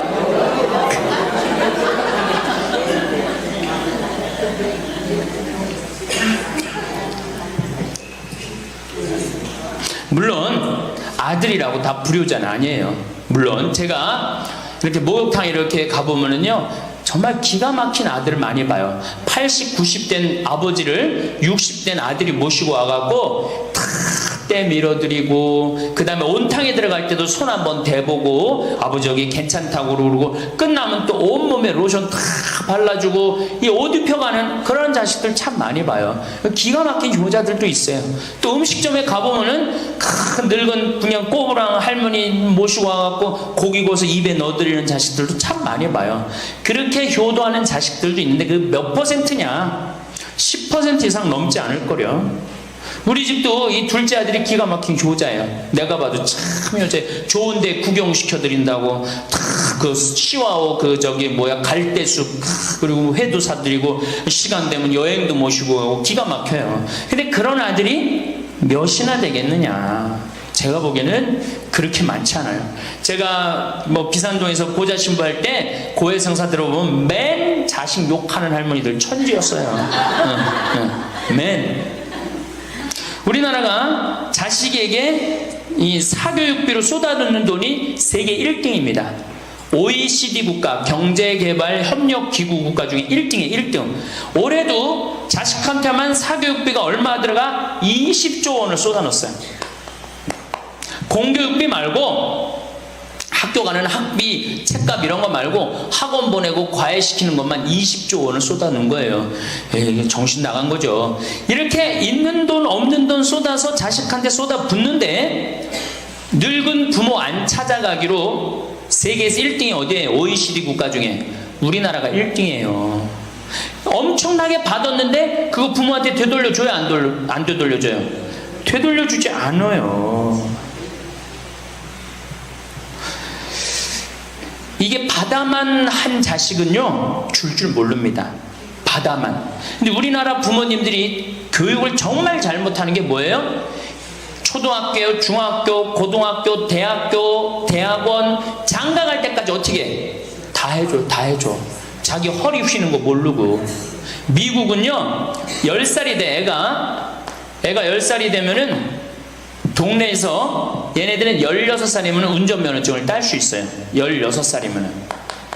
그럼 10살 생일 때 얘네들이 뭘 하느냐 하면은 동네에 돌아다니는 차, 자기 마음에 드는 차 있죠? 그걸 찍어요. 저 집의 아저씨, 저 차는 내가 나중에 6년 후에 살 거다. 그 6년 후에 사면 우리나라는 당장에 6년 후에 누구한테 매달려? 엄마한테 사달라고 매달리잖아요. 근데 얘네들은 절대 안 그런다는 거예요. 그 차를 사기 위해서 아르바이트를 하는 거예요. 돈을 모으는 거예요. 이 미국의 대학생들은 아르바이트를 36% 하는데 우리나라 대학생들은 아르바이트를 5%밖에 안 해요. 그러니까 얘네들 6년 동안 돈을 모으는 거예요. 그러면은 자기가 그 차를 찍으면 그 차 주인은 알고 있어요. 저 아이가 내 차를 살라고 찍어놓은 거다. 그럼 6년이 지나면 차가 꼬물될 것 같아? 안 꼬물될 것 같아요? 꼬물되죠? 그래도 절대 안 판다는 거예요. 왜냐하면 찍어놓은 아이가 있으니까. 그래갖고 6년이 지나면은 걔가 6년 동안 모아둔 돈이 얼마나 되겠어. 그래갖고 16살 때 운전면허증이 따면은 그 집에 온대요. 내가 아저씨 차 살라고 6년 동안 돈을 모았다. 근데 6년 동안 모아갖고 모자라잖아요. 근데 이미 차는 고물이 다 돼 있고, 그러면 그 아저씨가 너 잔디 앞으로 6개월 동안 깎어라. 그러면 내가 이 차를 줄 테니까. 그렇게 해서 자기 차를 구입한다는 거예요. 그러니까 걔네들은 미국의 아이들도 차 하나를 구입해도 어떻게 아무리 부잣집 아이들 때더라도 다 자기가 아르바이트해서 하는 거예요. 그 16살만 되면 독립한다고 생각을 해요. 차 자기가 구입하죠. 집도 자기가 구입합니다. 결혼해서 살 집도 자기가 돈 벌어서 다 해요. 그리고 여자를 데리고 오지 우리나라처럼 일단 여자 데리고 오면 부모님이 집 얻어주는 이 기가 막힌 거죠. 여러분들 우리나라 60대 되신 부모님이 자식 뒷바라지 책임져주는 비율이 83%예요. 그러니까 대부분의 할머니 할아버지들이 60이 돼도 누구 뒷바라지 해주느냐고 허리가 혀? 자식들 뒷바라지 안 하고 허리가 쉬는 거예요. 우리 집에 캐나다 원어민 선생님, 수원에 있는 중학교 영어 원어민 선생님이 일주일 동안 우리 집에 와서 농사를 배웠어요. 그런데 이름이 디아나라고 그러는 여선생님인데 내가 그 친구랑 이렇게 얘기를 하는데 한국에 오니까 너무너무 이상하대요. 뭐가 이상하냐고 그러니까 애들이 학원 다니는 것도 이상하지만은 고등학교, 대학교 결혼할 때까지 부모가 돈 다 대주는 게 이상하다는 거예요. 자기네 캐나다가 우리나라보다 훨씬 잘 살아요. 자기네 나라는 고등학교 졸업하면은 부모님 이제까지 키운 거 고생했다. 그리고 그 다음에 다 자기네들 알아서 독립한대요. 부모님 그동안 하드워크 열심히 일했다 이거예요. 근데 그 늙은 부모님한테 붙어갖고 부모님 괴롭히면 안 된다 이거죠. 근데 우리나라는 그런 생각 해야 안 해요. 마지막까지 다 뺏어 먹는 거지. 그리고 이제 늙으면은 귀찮다고 내다버리고. 제가 평택에 있을 때 정말로 그 신문에도 보도가 꽤 됐던 거예요. 그 안양에서 사글세 집을 하나 얻은 거예요, 사람들이. 그래갖고 미리 짐부터 붙인다고 그랬는데 짐이 하나 왔어. 큰 짐이 왔는데 짐을 짐이 왔는데 뭐 사람도 없고 그러는데 그 짐 안에서 이상한 소리가 나왔고 열어보니까 할머니를 그 안에다 넣고 붙인 거예요. 할머니를. 그래갖고 아니 도대체 어떻게 된 거냐? 자식이 누구냐? 이름을 밝히질 않는 거예요. 자기 아들이 공무원이거든. 그러니까 밝히지 않는 거. 자, 그거 자식 생각한다고. 그거는 여러분들 자식 교육이 아니에요. 그런 자식 살아서 뭐 할 건데. 그런 자식 키워서 뭐 할 건데. 그러니까 우리나라는 이게 자식한테 너무 맹목적인 사랑을 하면서 그게 교육인 줄 알고 있는 거예요. 자기가 인생을 살아가면서 힘든 것도 배우고 즐거운 것도 배우고 보람도 느껴야 되는데 너는 뭐만 잘하면 돼? 공부만 잘하면 돼. 공부만 잘하면 돼. 그러니까 자기만 알고 자란 놈이죠. 그러니까 이기적으로 자란 놈이 이타적으로 살 것 같아요? 절대 못 삽니다. 우리 어렸을 때는 어머니가 부침개를 했어. 그럼 어떻게 해요? 이 집에도 갖다 줘라, 저 집에도 갖다 줘라. 그러면서 동네 돌아다니면서 이 갖다 주는 재미, 그러면서 나누는 것도 배우잖아요. 요즘 애들이 그런 애들이 어디 있어요? 아파트 문 닫으면 끝인데. 그렇게 자라는 애들이 남을 생각할 것 같아요? 어떻게 해서든지 4배만 채우면 되는 걸로 자란지. 저는 요즘 텔레비전에서 우리나라 지금 정책 결정할 때 너무 답답한 결정들이 굉장히 많이 나와요. 어떻게 저런 결정을 할까? 국민들 생각을 하는 걸까? 안 하는 걸까? 그런데 그 결정하는 애들이 다 누구야? 초등학교 때 공부 잘하고 중학교, 중고등학교 공부 1, 2등하고 서울대학 가고 행정고시, 외무고시 이런 거 다 합격한 애들이 결정한 거예요. 자기만 알고 자란 애가 결정하는 거예요.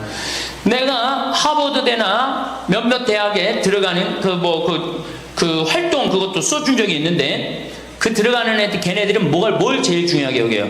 봉사활동, 사회봉사활동을 얼마나 잘했느냐. 그러니까 1년 2년 세계로 돌아다니면서 봉사활동 하는 거예요. 근데 우리는 봉사활동도 다 어떻게?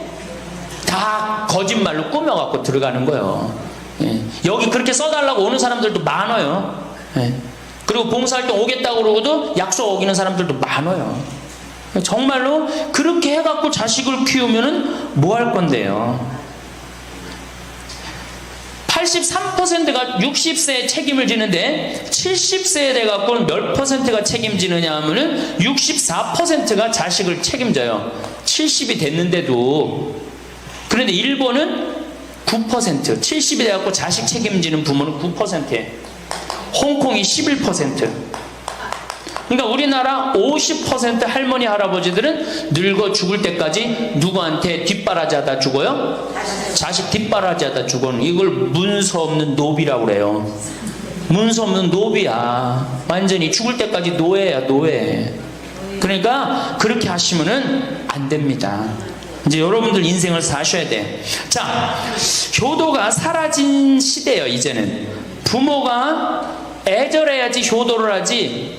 부모가 내가 부모가 없으면 내가 정말로 이게 안 되겠구나 이래야 되는데, 지금 내가 50, 60이 됐는데도 부모가 살아있어, 안 살아있어요? 50, 60이 돼도 부모가 살아있어요. 내 몸 하나 건사하기 힘든데 누구까지 책임져? 80, 90된. 어제 여기 어제 성당에서 교육을 받으러 왔는데 자기 부모 살아있는 분 손들어 보니까 많더라고요. 몇 살이냐니까 100살이라 100살. 그래갖고 자식들이 어떻게 됐냐 그러니까 자식들이 먼저 죽었대요. 너무 오래 살으니까 자식 앞세우는 할머니들도 굉장히 많아요. 100살, 100살이래요. 요즘 90 넘는 거는 아주 쉬운 일이에요. 웬만해야지 효도할 거 아니야. 먼저 죽는데, 모시다가 먼저 죽는데. 조선시대만 하더라도 부모님을 그저 10년만 정성스럽게 모시면 부모님이 알아서 돌아가 주셨어요. 알아서 돌아가 주셨어요. 그런데 요즘 부모님들은 20년을 모셔도 30년을 모셔도 돌아갈 생각을 안 하는 거예요. 100살을 산다면 거의 50년을 모셔야 되는 거예요. 그러니까 자식들이 부모 모시다 지치는 거예요. 자식들이 부모 모시다 지치는 거예요. 김병에 효자 없다는 말뿐만 아니라 오래 사시는 늙은 부모님한테도 효자 없게 되어 있습니다. 생각해 보십시오. 내 나이가 70이 다 됐는데도 내 몸 하나 건사하기도 힘든데 100살 된 부모님 모시는 거 쉬운 일이 아닌 거예요. 제일 좋은 건 뭐예요? 내가 늙어 죽을 때까지 자식한테 의지하지 않고 살다가 돌아가실 때는 꼴까닥 죽어버리는 거야. 돌아가실 때는. 그러니까 지금 자식하고 같이 붙어서 산다 이런 생각 꿈도 꾸지 마시고 그냥 나 혼자 살다가 어떻게 죽을 때 꼴까닥 죽으면 되는 거. 죽을 때 신부님 그래도 자식이 내 임종은 봐야 되지 않느냐. 임종은요 부모님 조선시대에 또 그 전에 한 평균 연령 37세 40세 때 자기 부모님 돌아가시는 거 못 보면 한이 됐어요. 그렇죠? 근데 지금 임종 볼 필요 없어요. 볼 만큼 봤어. 아주 지겹게 봤어. 뭐 임종까지 봐요. 그냥 주무시다가 꼴까닥 돌아가시는 게 제일 좋으신 거예요. 이 꼴까닥 돌아가시는 방법은 내가 이제 네 번째 시간에 알려드리도록 하겠습니다. 신부님 어떻게 꼴까닥 돌아가는 방법이 있습니까? 방법이 있어요. 꼴까닥 죽는 방법이 있어요. 우리 옛날에 뭐라 그래? 요즘 뭐라 그래? 9988이라고 그러죠? 99세까지 팔팔하게 살아라. 이 방법이 있어요. 이건 제가 이제 말씀을 드릴 거예요. 황갑, 진갑 다 찾아 먹네? 그러면 진짜 오래 살았다는 얘기죠? 황갑은 몇 살 때 황갑 잔치를 해요? 60에 하죠? 그 다음에 진갑은 61. 진짜 오래 살았다고 그래서 진갑이야. 61만 살아도 진짜 오래 살아. 근데 요즘은 고희 70, 그렇죠? 그 다음에 희수 77, 미수 88, 백수 99. 이거 잔치하는 사람들 천치예요. 천지. 자식 하나 대학 졸업시키는데 드는 돈이 약 3억 정도 들어가요. 3억. 내 자식 둘을 졸업시켰다. 그럼 얼마가 들어가? 6억이 들어가. 6억. 셋을 졸업시켰다. 9억이 들어가. 9억. 그럼 늙어서 내가 정말로 풍요롭게 쓰는데 돈이 얼마 정도면 필요하냐면 5억에서 10억 정도예요.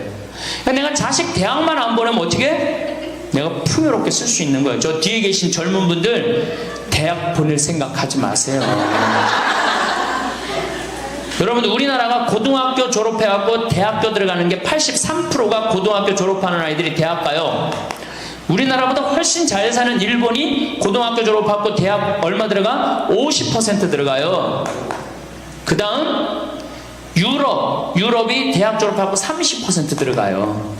우리나라는 고등학교 졸업하면 아무나 진짜 공부하기 싫은 놈이나 꼴통이나 문제 일으키는 놈 아니면 다 대학 가는 거야. 다 대학 가요. 일본은 할 만한 놈만 가는 거예요. 일본은. 유럽은 진짜 똑똑한 놈만 가는 거예요. 그래서 독일은 대학 졸업하면 문패에다 대학 졸업했다는 표시를 써놔요. 그만큼 대학 졸업하는 게 힘든 거예요. 근데 우리는 아무나 대학 졸업 다 해요. 아무나. 그 좋은 대학 가면 몰라. 머리는 완전히 그냥 정말로 돌머리인데 그냥 무슨 지방 제3대학 4대학 나왔고 취직을 해요. 올해 여러분들 100명 졸업한 중에 취직 몇 명 했어? 3.8명에서 3.8명. 96명이 취직을 안 하고 놀고 있어요. 대학원 졸업했겠다. 손에 기름 묻히긴 싫겠다. 엄마 아버지 등 뜯어먹고 살고 있는 거예요. 아까 얘기했잖아. 83%가 60이 돼도 자식 책임진다고. 대학 졸업하고 취직을 해야지 자기 구실을 할 거 아니야. 차라리 대학 졸업하고 취직도 못할 양이라면 어떻게 하는 게 좋아요? 안 보내고 그 돈 모아갖고 애 가게 차려주는 게 훨씬 낫지. 아니면 그 돈 모아갖고 다 노후 대책 드는 게 훨씬 낫지. 우리나라의 대학을 때려 부시지 않으면 경쟁력이 없어요. 때려 부셔야 돼요. 유럽보다 대학이 10배가 많아요. 10배가. 유럽보다 대학이. 근데 그 대학이 경쟁력이 있느냐? 55개 국가 중에 경쟁력이 53개 3등이에요. 우리나라 대학이. 그러니까 다 미쳐있는 거야. 내가 보기에는 다 미쳐있는 거야. 그냥 제발 좀 정신 좀 차리세요. 저 뒤에 계신 분들. 앞으로 몇 년 남아있어요? 70년 남아있어요. 있는 돈 없는 돈 자식한테 쏟아낼 게 아니에요. 우리 할머니 할아버지들 자식 걱정해서 자식들한테 잔소리한들 자식들이 귀담아 듣습니까? 챙겨나면 귀담아 들어요 안 들어요? 뭐 한다 그래? 노망 떤다 그러지. 우리 엄마 아는 것도 없고 무식한데 웬 챙겨를 이렇게 하느냐고 엄마나 잘하라고 그러고 구박하죠. 그러니까 지금 우리 할머니 할아버지들도 자식 걱정할 때가 아니야. 이제는 누구 걱정해? 내 남은 여생을 어떻게 의미 있고 행복하게 지낼 것이냐. 그거 하나. 나 자식한테 부담 안 주고 내 속 썩이는 거, 나 하나 속 안 썩이고 나 혼자 행복하게 사는 게 진짜 그 좋은 거예요. 제가 외국 여행 다녀보니까 선진국에서 돈 쓰는 사람들은 다 할머니 할아버지들이에요. 백화점에서 양장 사 입고 양복 사 입는 분들 다 누구야? 할머니 할아버지들이에요. 내가 뭐 프랑스 파리 쌍젤리제 거리, 그 다음에 이탈리아 나보나 광장 이런 데 다 다녀보잖아요. 밤에 누구만 돌아다녀요? 할머니 할아버지들만 돌아다녀요. 거기서 다 팔짱 끼고 나와서 와인 마시고 맥주 한 잔 마시고 그리고 들어가세요. 우리나라 명동 밤거리에 누구만 돌아다녀요? 젊은 애들만 돌아다니죠? 할머니는 그 시간에 뭐해? 뒷방에 쥐처럼 웅크리고 있는 거예요. 정말로. 그래갖고 명동에 나가면 할머니들 할아버지들 구경할 수 없는데 탑골공원에 가보면 할머니들이 거기서 뭐하고 비둘기하고 놀고 있잖아. 놀아주는 사람도 없으니까 비둘기하고 놀아주고 있는 거예요. 제발 그러지 마시고 가지고 있는 거 쓰고 돌아가세요. 쓰고. 그리고 제발 다니세요. 그리고 우리 할머니들 지금 오늘 1박 2일 이렇게 나와주는 거 이거 며느리한테 굉장히 좋은 거예요. 나 며느리랑 산다 한번 손 들어봐. 며느리랑 사는 거는 가능한 한 집에서 자꾸 나가주는 게 좋은 거예요. 하루라도 집을 비워주는 게 며느리가 좋은. 생각해봐. 30년 40년 시어머니하고 같이 산다고 생각을 해봐요. 아침부터 저녁까지 그냥 얼굴 마주보고 산다고 생각해봐. 얼마나 힘들어. 귀 있을 때마다 뭐 해주는 게 좋아? 나가주는 게 좋은 거예요. 그러니까 가능한 한 나가 돌아다니고, 아침에 해 뜨면 집에 나와갖고 해 지면 집에 이제 들어가는 거, 그게 좋은 거예요. 그래갖고 청승맞게 탑골공원 그런 데 가면 안 되고 이런 데. 그냥 노인대학. 우리 천주교가 진짜 잘하는 게 뭔지 아세요? 노인대학이에요. 노인대학. 이거 정말로 천주교 진짜 잘하는 것 중에 하나예요. 우리나라 경제가 왜 안 돌아가는 줄 아세요? 할머니 할아버지들이 돈을 안 써서 경제가 안 돌아가는 거야. 할머니 할아버지들이 돈을 안 써서 경제가 안 돌아가는 거 생각을 해봐. 옛날에는 할머니 할아버지들이 조금밖에 없었잖아요. 쓰면 얼마나 써, 이 할머니 할아버지들이. 애들이 돈 썼잖아요. 근데 지금은 어때? 이렇단 말이야. 이 500만 명이 돈을 안 쓴단 말이야. 돈을 왜 안 써? 돈을 왜 안 쓰냐면은 내가 가지고 있는 집 이거 누구한테 물려주려고 안 쓰는 거야? 자식한테 물려주려고 안 쓰는 거야. 이거 은행에다 맡기고 이거 쓰면은 우리나라 경제 돌아갈 것 같아? 안 돌아갈 것 같아요? 팍팍 돌아갑니다. 팍팍. 할머니들이 여행도 많이 다니고 옷도 많이 사고 맛있는 것도 많이 사고 사 먹고 그러면 경제 팍팍 돌아가. 아 근데 이 500만 명이 돈을 깔고 뒷방에 딱 그냥 눌러 앉아서 안 쓰네. 그러니까 경제가 안 돌아가는 거예요. 다 쓰시다가 돌아가실 때 통장에 500만 원만 남겨놓고 돌아가세요. 500만 원만 통장에 다 쓰다가 신부님 500만 원으로 무슨 장례를 합니까? 부주금 들어오잖아. 부주금. 이 부주금 갖고도 싸우는 사람 많아요. 네가 더 갔느냐 내가 더 갔느냐 그리고 싸우고 앉아 있다고. 세상에 부모 돌아가셨는데 부주금 갖고 그래갖고 형제끼리 싸워갖고 죽고 그러는 경우도 많아요.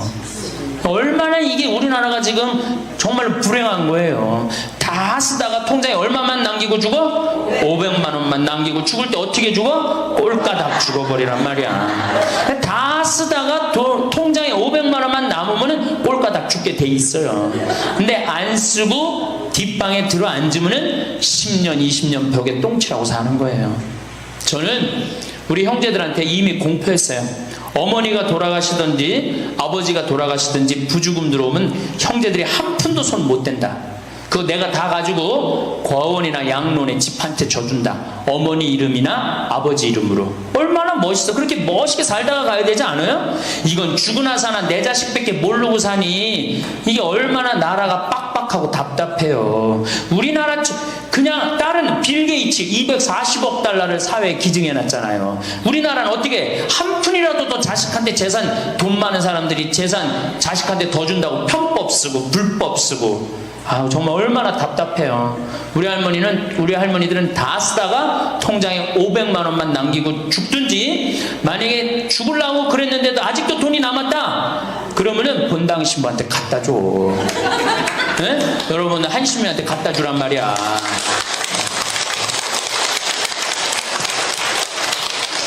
박수 치는 거 보니까 갖다 줄 의사가 있나 본데? 네? 제발 자식한테 주는 게 절대 훌륭하게 사는 게 아니에요. 자식들은 지가 알아서 살고 나는 마지막에 이제 하느님한테 빌려 썼으니 하느님의 영광을 위해서 가난하고 어려운 이웃을 위해서 피사하고 가는 거예요. 그렇게 살아야지 우리나라가 복지국가가 되고 선진국가가 되는 거예요. 부자 부모가 돌아가면은 국가 재산의 반은, 본인의 재산의 반은 국가가 갖고 와. 써보지도 못하고 나머지 반은 네가 더 갔느냐 내가 더 갔느냐 형제끼리 싸워갖고 원수가 돼갖고 서로 만나지도 않아요.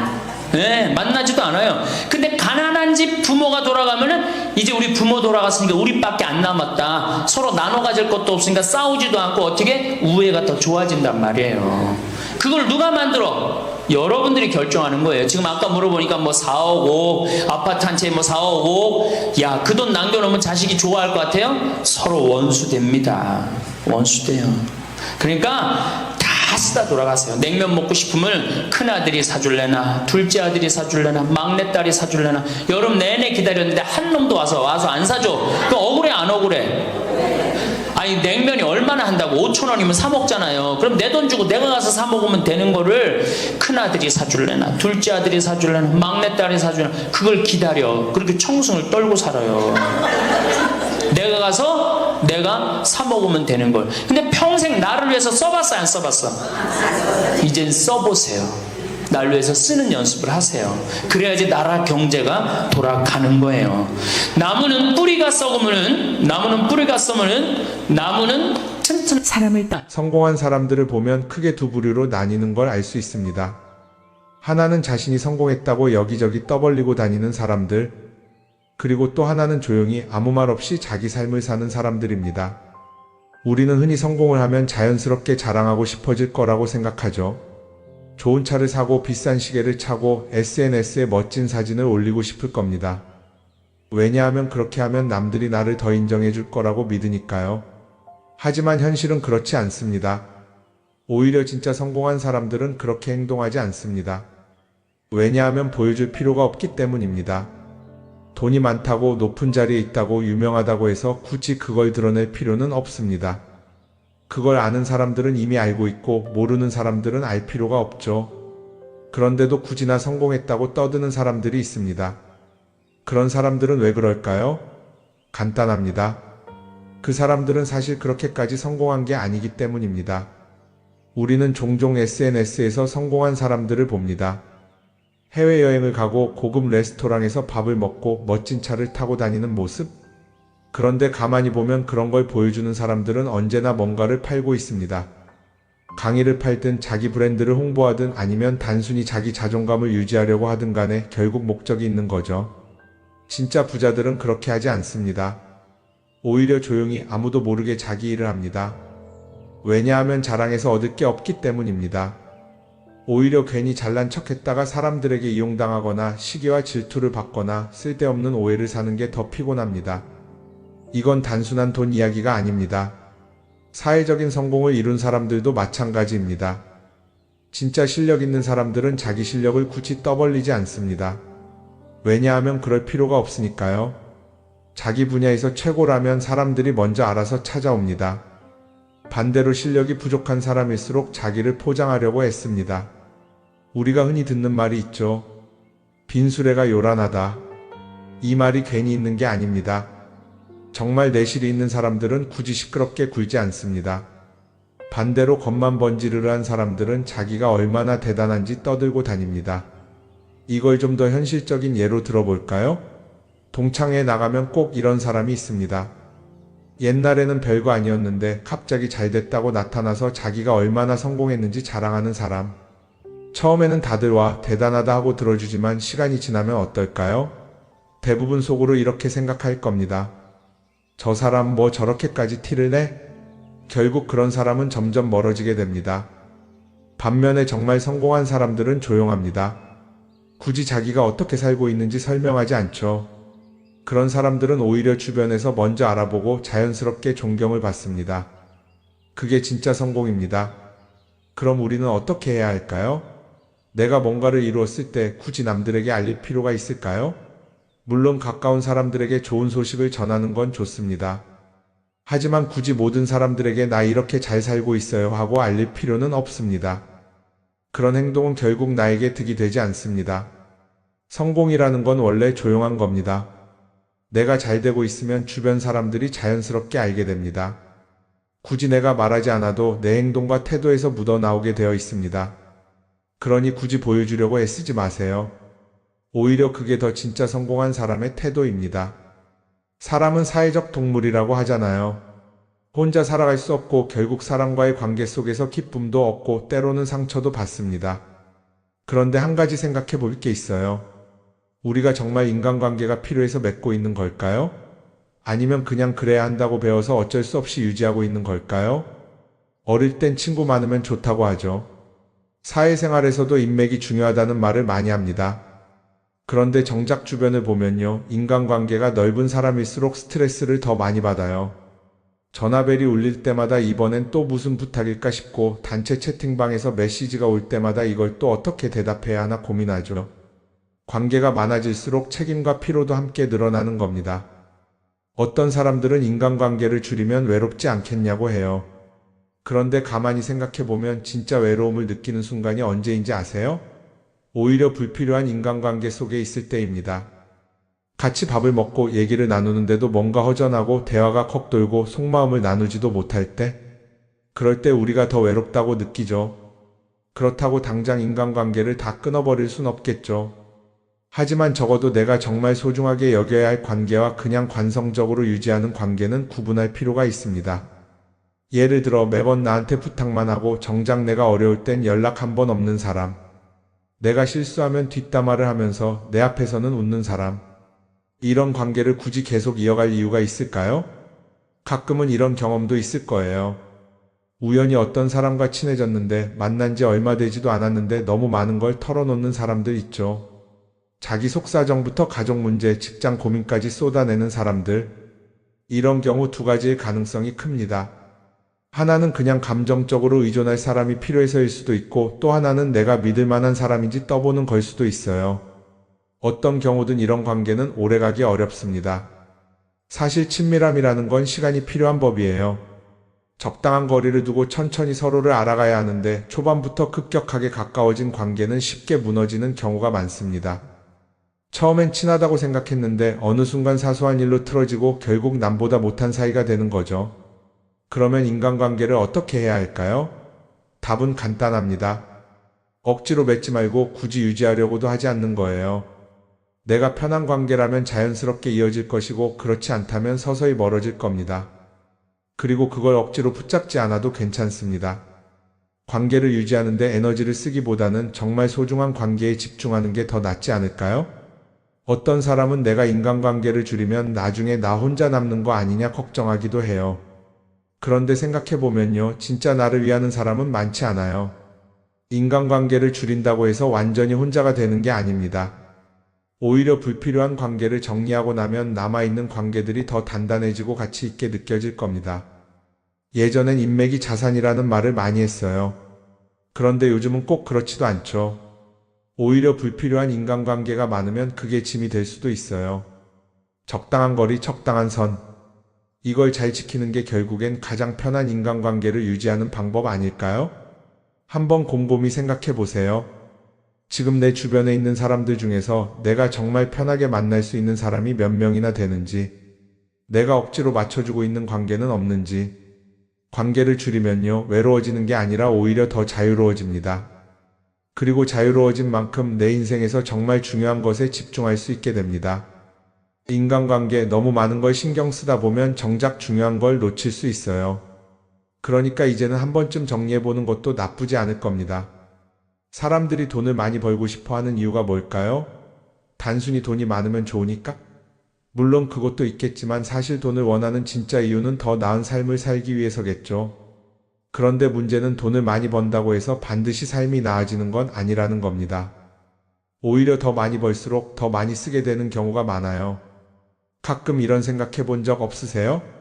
예전에는 돈이 지금보다 훨씬 적었는데 이상하게 그때가 더 여유로웠던 것 같다. 왜 그럴까요? 사실 우리가 원하는 건 돈 그 자체가 아니라 돈을 통해 얻을 수 있는 자유인데 돈을 벌면 벌수록 그 자유를 잃어버리는 경우가 많아요. 더 좋은 차, 더 좋은 집, 더 좋은 옷을 사면서 점점 더 많은 돈이 필요해지고 결국엔 돈을 벌기 위해 또다시 일해야 하는 악순환에 빠지게 되는 거죠. 한번 생각해 봅시다. 우리가 정말 필요해서 뭔가를 사는 경우가 얼마나 될까요? 필요해서라기보다는 남들이 가지고 있으니까, 없어 보이기 싫으니까, 혹은 그냥 기분 전환을 위해서 소비하는 경우가 훨씬 많아요. 그리고 그런 소비를 할 때마다 스스로 이렇게 합리화를 하죠. 이 정도는 나를 위한 투자야. 그런데 가만히 보면 그 소비가 진짜 나를 위한 소비인지 아니면 그냥 사회가 만든 기준에 끌려가고 있는 건지 헷갈릴 때가 많습니다. 예를 들어 예전에는 스마트폰 하나면 충분했는데 이제는 스마트워치도 있어야 하고 무선 이어폰도 필요하고 태블릿도 있어야 할 것 같고 하나를 사면 또 다른 무언가가 필요해지는 시기예요. 사실 이건 우리가 그렇게 만들어진 겁니다. 광고도 그렇고 SNS도 그렇고 자꾸 우리에게 이렇게 말하죠. 이걸 사야 더 행복해질 수 있어요. 그런데 정작 그걸 사고 나면 어때요? 처음 며칠은 좋죠. 그런데 시간이 지나면 또 다른 걸 사고 싶어져요. 왜냐하면 물건이 우리를 오래 행복하게 만들어주지는 않거든요. 특히 요즘은 SNS가 이런 소비 심리를 더 부추기는 것 같아요. 예전에는 친구들끼리 만나서 나 새로 샀어 하고 자랑하는 게 전부였는데 이제는 SNS에 올리면서 전 세계 사람들에게 보여주잖아요. 그러다 보니까 남들도 다 뭔가를 사서 올리고 나도 따라해야 할 것 같은 기분이 드는 거예요. 그런데 중요한 건 그 사람들도 사실은 나와 똑같은 기분이라는 겁니다. 내가 남을 부러워하는 만큼 나도 누군가에게 부러움을 사려고 애쓰고 있는 거죠. 결국 끝없는 비교와 소비 속에서 진짜 중요한 걸 놓치게 되는 겁니다. 한번 이렇게 생각해보면 어떨까요? 만약 내가 지금부터 딱 1년 동안 불필요한 소비를 하지 않는다면 내 삶이 어떻게 변할까? 아마 처음에는 답답할 수도 있어요. 사고 싶었던 걸 참아야 하니까. 그런데 그걸 몇 번 참고 나면 어느 순간 깨닫게 될 겁니다. 내가 굳이 이걸 안 사도 괜찮네? 그렇게 불필요한 소비가 줄어들면 자연스럽게 돈이 쌓이겠죠. 그런데 돈이 쌓이는 것보다 더 중요한 게 있어요. 바로 마음의 여유가 생긴다는 겁니다. 돈을 쓰지 않는다고 해서 불행해지는 게 아니라 오히려 소비로부터 자유로워지면서 진짜 행복을 찾을 수 있어요. 물론 이걸 실천하는 게 쉽지는 않겠죠. 우리 주변에는 소비를 부추기는 것들이 너무 많으니까요. 하지만 적어도 이런 건 해볼 수 있습니다. 뭔가를 사고 싶을 때 한 번만 스스로에게 물어보는 거예요. 이게 정말 나한테 필요한 걸까? 아니면 그냥 순간적인 욕심일까? 만약 그 질문을 던졌을 때 5초 안에 당연히 필요하지 라는 답이 나오지 않는다면 사실 그건 없어도 되는 물건일 가능성이 큽니다. 정말 필요한 건 고민할 필요도 없이 바로 떠오르거든요. 그러니까 이제는 한 번쯤 생각해 봐야 할 것 같아요. 나는 지금 내가 원하는 삶을 살고 있는 걸까? 아니면 남들이 만든 기준에 맞추기 위해 내 시간을 팔고 있는 걸까? 소비를 줄인다는 건 단순히 돈을 아끼는 게 아닙니다. 그건 결국 내 삶의 선택권을 되찾는 일이거든요. 돈을 많이 버는 것도 중요하지만 더 중요한 건 그 돈을 어떻게 쓰느냐입니다. 그리고 때로는 아무것도 사지 않는 게 최고의 선택일 수도 있어요. 우리는 요즘 SNS 없이 사는 게 거의 불가능한 시대에 살고 있죠. 아침에 눈 뜨자마자 휴대폰을 확인하고 출근길에도 SNS를 보고 잠들기 전까지도 계속 들여다봅니다. 그러면서 남들이 어떻게 사는지 보고 나도 모르게 비교하게 되고 때로는 초조해지기도 하죠. SNS에 올라오는 사진들 한번 보세요. 맛집에서 멋진 음식을 먹고 해외여행을 다니고 좋은 옷을 입고 성공한 삶을 사는 사람들. 그런데 가만히 보면 이 사람들이 정말 행복해서 저런 사진을 올리는 걸까요? 아니면 그냥 행복해 보이고 싶은 걸까요? 실제로 SNS에 가장 많이 올라오는 사진이 뭔지 아세요? 남들이 부러워할 만한 순간들입니다.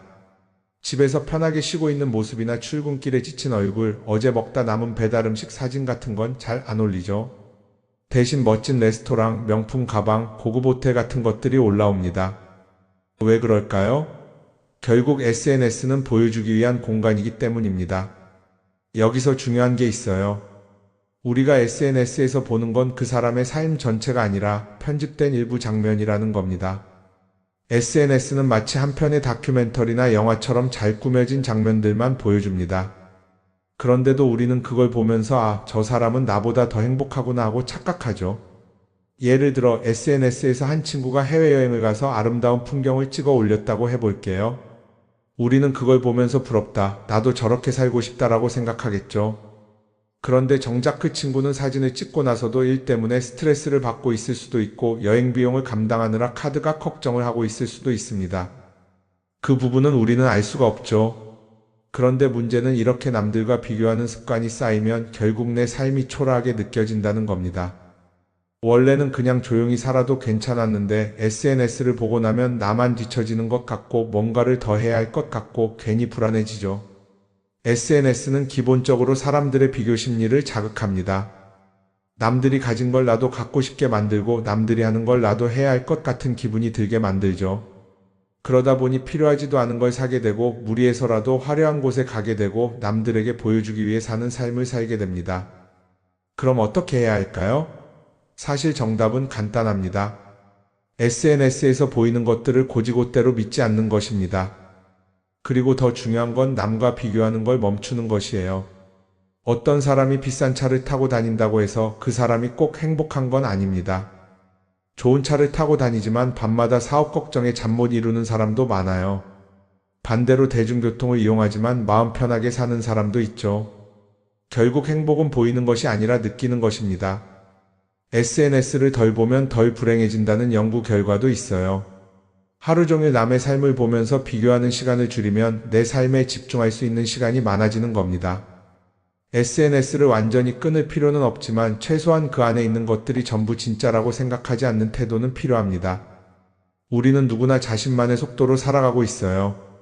남들은 남들대로 사는 거고 나는 나대로 살면 됩니다. SNS에서 남들의 화려한 모습을 볼 때마다 한 번쯤 이렇게 생각해 보세요. 이건 그 사람이 보여주고 싶은 삶일 뿐이다. 그러면 조금은 편해질 겁니다. 사람들은 다들 자기 인생을 살아간다고 생각하죠. 그런데 가만 보면 정말 자기 인생을 사는 사람이 얼마나 될까요? 많은 사람들이 사실은 남이 만들어 놓은 기준에 맞춰서 살고 있어요. 좋은 대학, 좋은 직장, 좋은 차, 좋은 집. 다들 이런 걸 목표로 삼지만 정작 내가 원하는 삶이 뭔지 깊이 생각해 본 적이 없는 경우가 많아요. 이건 어릴 때부터 교육받아온 방식과도 관련이 있어요. 우리는 어릴 때부터 이렇게 살아야 한다는 틀 안에서 자라죠. 공부 열심히 해서 좋은 성적을 받아야 하고, 좋은 직장을 가져야 하고, 결혼도 적당한 때에 해야 하고, 마치 인생이 정해진 수순이라도 있는 것처럼요. 그러다 보니 나 스스로 정말 원하는 걸 고민하기보다는 그냥 남들이 정해놓은 목표를 따라가게 돼요. 그런데 이렇게 남의 기준에 맞춰서 살다 보면 어느 순간 공허함을 느끼게 됩니다. 이게 정말 내가 원했던 삶인가? 하는 의문이 들 때가 오죠. 어릴 땐 성적이 목표였고, 사회에 나와서는 연봉이 목표였고, 결혼하고 나서는 아이 교육이 목표였는데 그 목표를 이루고 나면 허무한 거예요. 계속 뭔가를 이루긴 했는데 정작 나는 어디에 있는지 모르겠는 거죠. 진짜 중요한 건 내가 원하는 게 뭔지를 아는 것이에요. 그런데 이게 쉽지 않죠. 오랫동안 남의 기준대로 살아왔기 때문에 막상 내가 정말 원하는 게 뭐지? 하고 물어보면 선뜻 대답하기 어려운 경우가 많아요. 하지만 이 질문을 하지 않으면 우리는 평생 남이 정한 기준 속에서 살게 됩니다. 그럼 어떻게 해야 할까요? 첫 번째로 필요한 건 내가 왜 이런 생각을 하게 됐는지 스스로 점검하는 거예요. 예를 들어 내가 비싼 차를 사고 싶다고 생각한다면 그게 정말 내 필요 때문인지 아니면 남들에게 잘 보이기 위해서인지 한번 따져봐야 해요. 만약 남들이 나를 어떻게 볼까 하는 게 더 중요하다면 그건 내 기준이 아니라 사회가 만들어 놓은 기준일 가능성이 큽니다. 두 번째는 다른 사람의 의견에 휘둘리지 않는 연습을 하는 거예요. 우리는 살아가면서 끊임없이 남들의 평가를 받죠. 그 나이에 그런 걸 시작한다고? 지금 그게 가능하겠어? 이런 말들이 우리를 흔들어 놓습니다. 그런데 그런 말에 신경 쓰다 보면 결국 아무것도 하지 못하게 돼요. 중요한 건 남들이 뭐라고 하든 내가 결정하는 거예요. 물론 남의 조언을 들을 수도 있고 참고할 수도 있죠. 하지만 최종 결정은 항상 내 몫이어야 합니다. 내가 결정하고 내가 책임지는 거. 그렇게 해야 내 삶을 온전히 내 것으로 만들 수 있어요. 세 번째는 내가 한 선택에 책임지는 자세를 가지는 거예요. 많은 사람들이 무언가를 선택하고 나서도 후회하죠. 괜히 이걸 했나? 이 선택이 잘못된 건 아닐까? 그런데 한 가지 확실한 건 후회한다고 해서 과거가 바뀌지는 않는다는 거예요. 내가 한 선택이라면 그 선택이 틀렸다고 해도 받아들이고 그 안에서 최선을 다하는 게 더 중요해요. 이렇게 말하면 그럼 실수하면 어떡하죠? 라고 걱정하는 분들도 있을 거예요. 하지만 생각해보면 우리가 실수를 두려워하는 이유도 결국 남의 시선 때문이에요. 내가 실패하면 남들이 날 어떻게 볼까? 이런 걱정이 더 크죠. 그런데 남들은 생각보다 우리한테 관심이 없어요. 우리가 성공하든 실패하든 남들은 자기 삶을 사느라 바빠요. 그러니까 내 인생의 주인은 결국 나 자신이라는 걸 명확히 할 필요가 있어요. 내 선택을 하고 그 선택에 책임지면서 남이 아니라 나에게 맞는 길을 찾는 것. 그게 진짜로 내 삶을 살아가는 방법이 아닐까요? 어쩌면 우리는 너무 오랫동안 이렇게 살아야 한다는 틀 속에 갇혀 있었는지도 모릅니다. 하지만 이제는 한 번쯤 생각해 봐야 합니다. 나는 진짜 내 삶을 살고 있는가? 그리고 만약 아니라면 지금부터라도 조금씩 바꿔보면 어떨까요?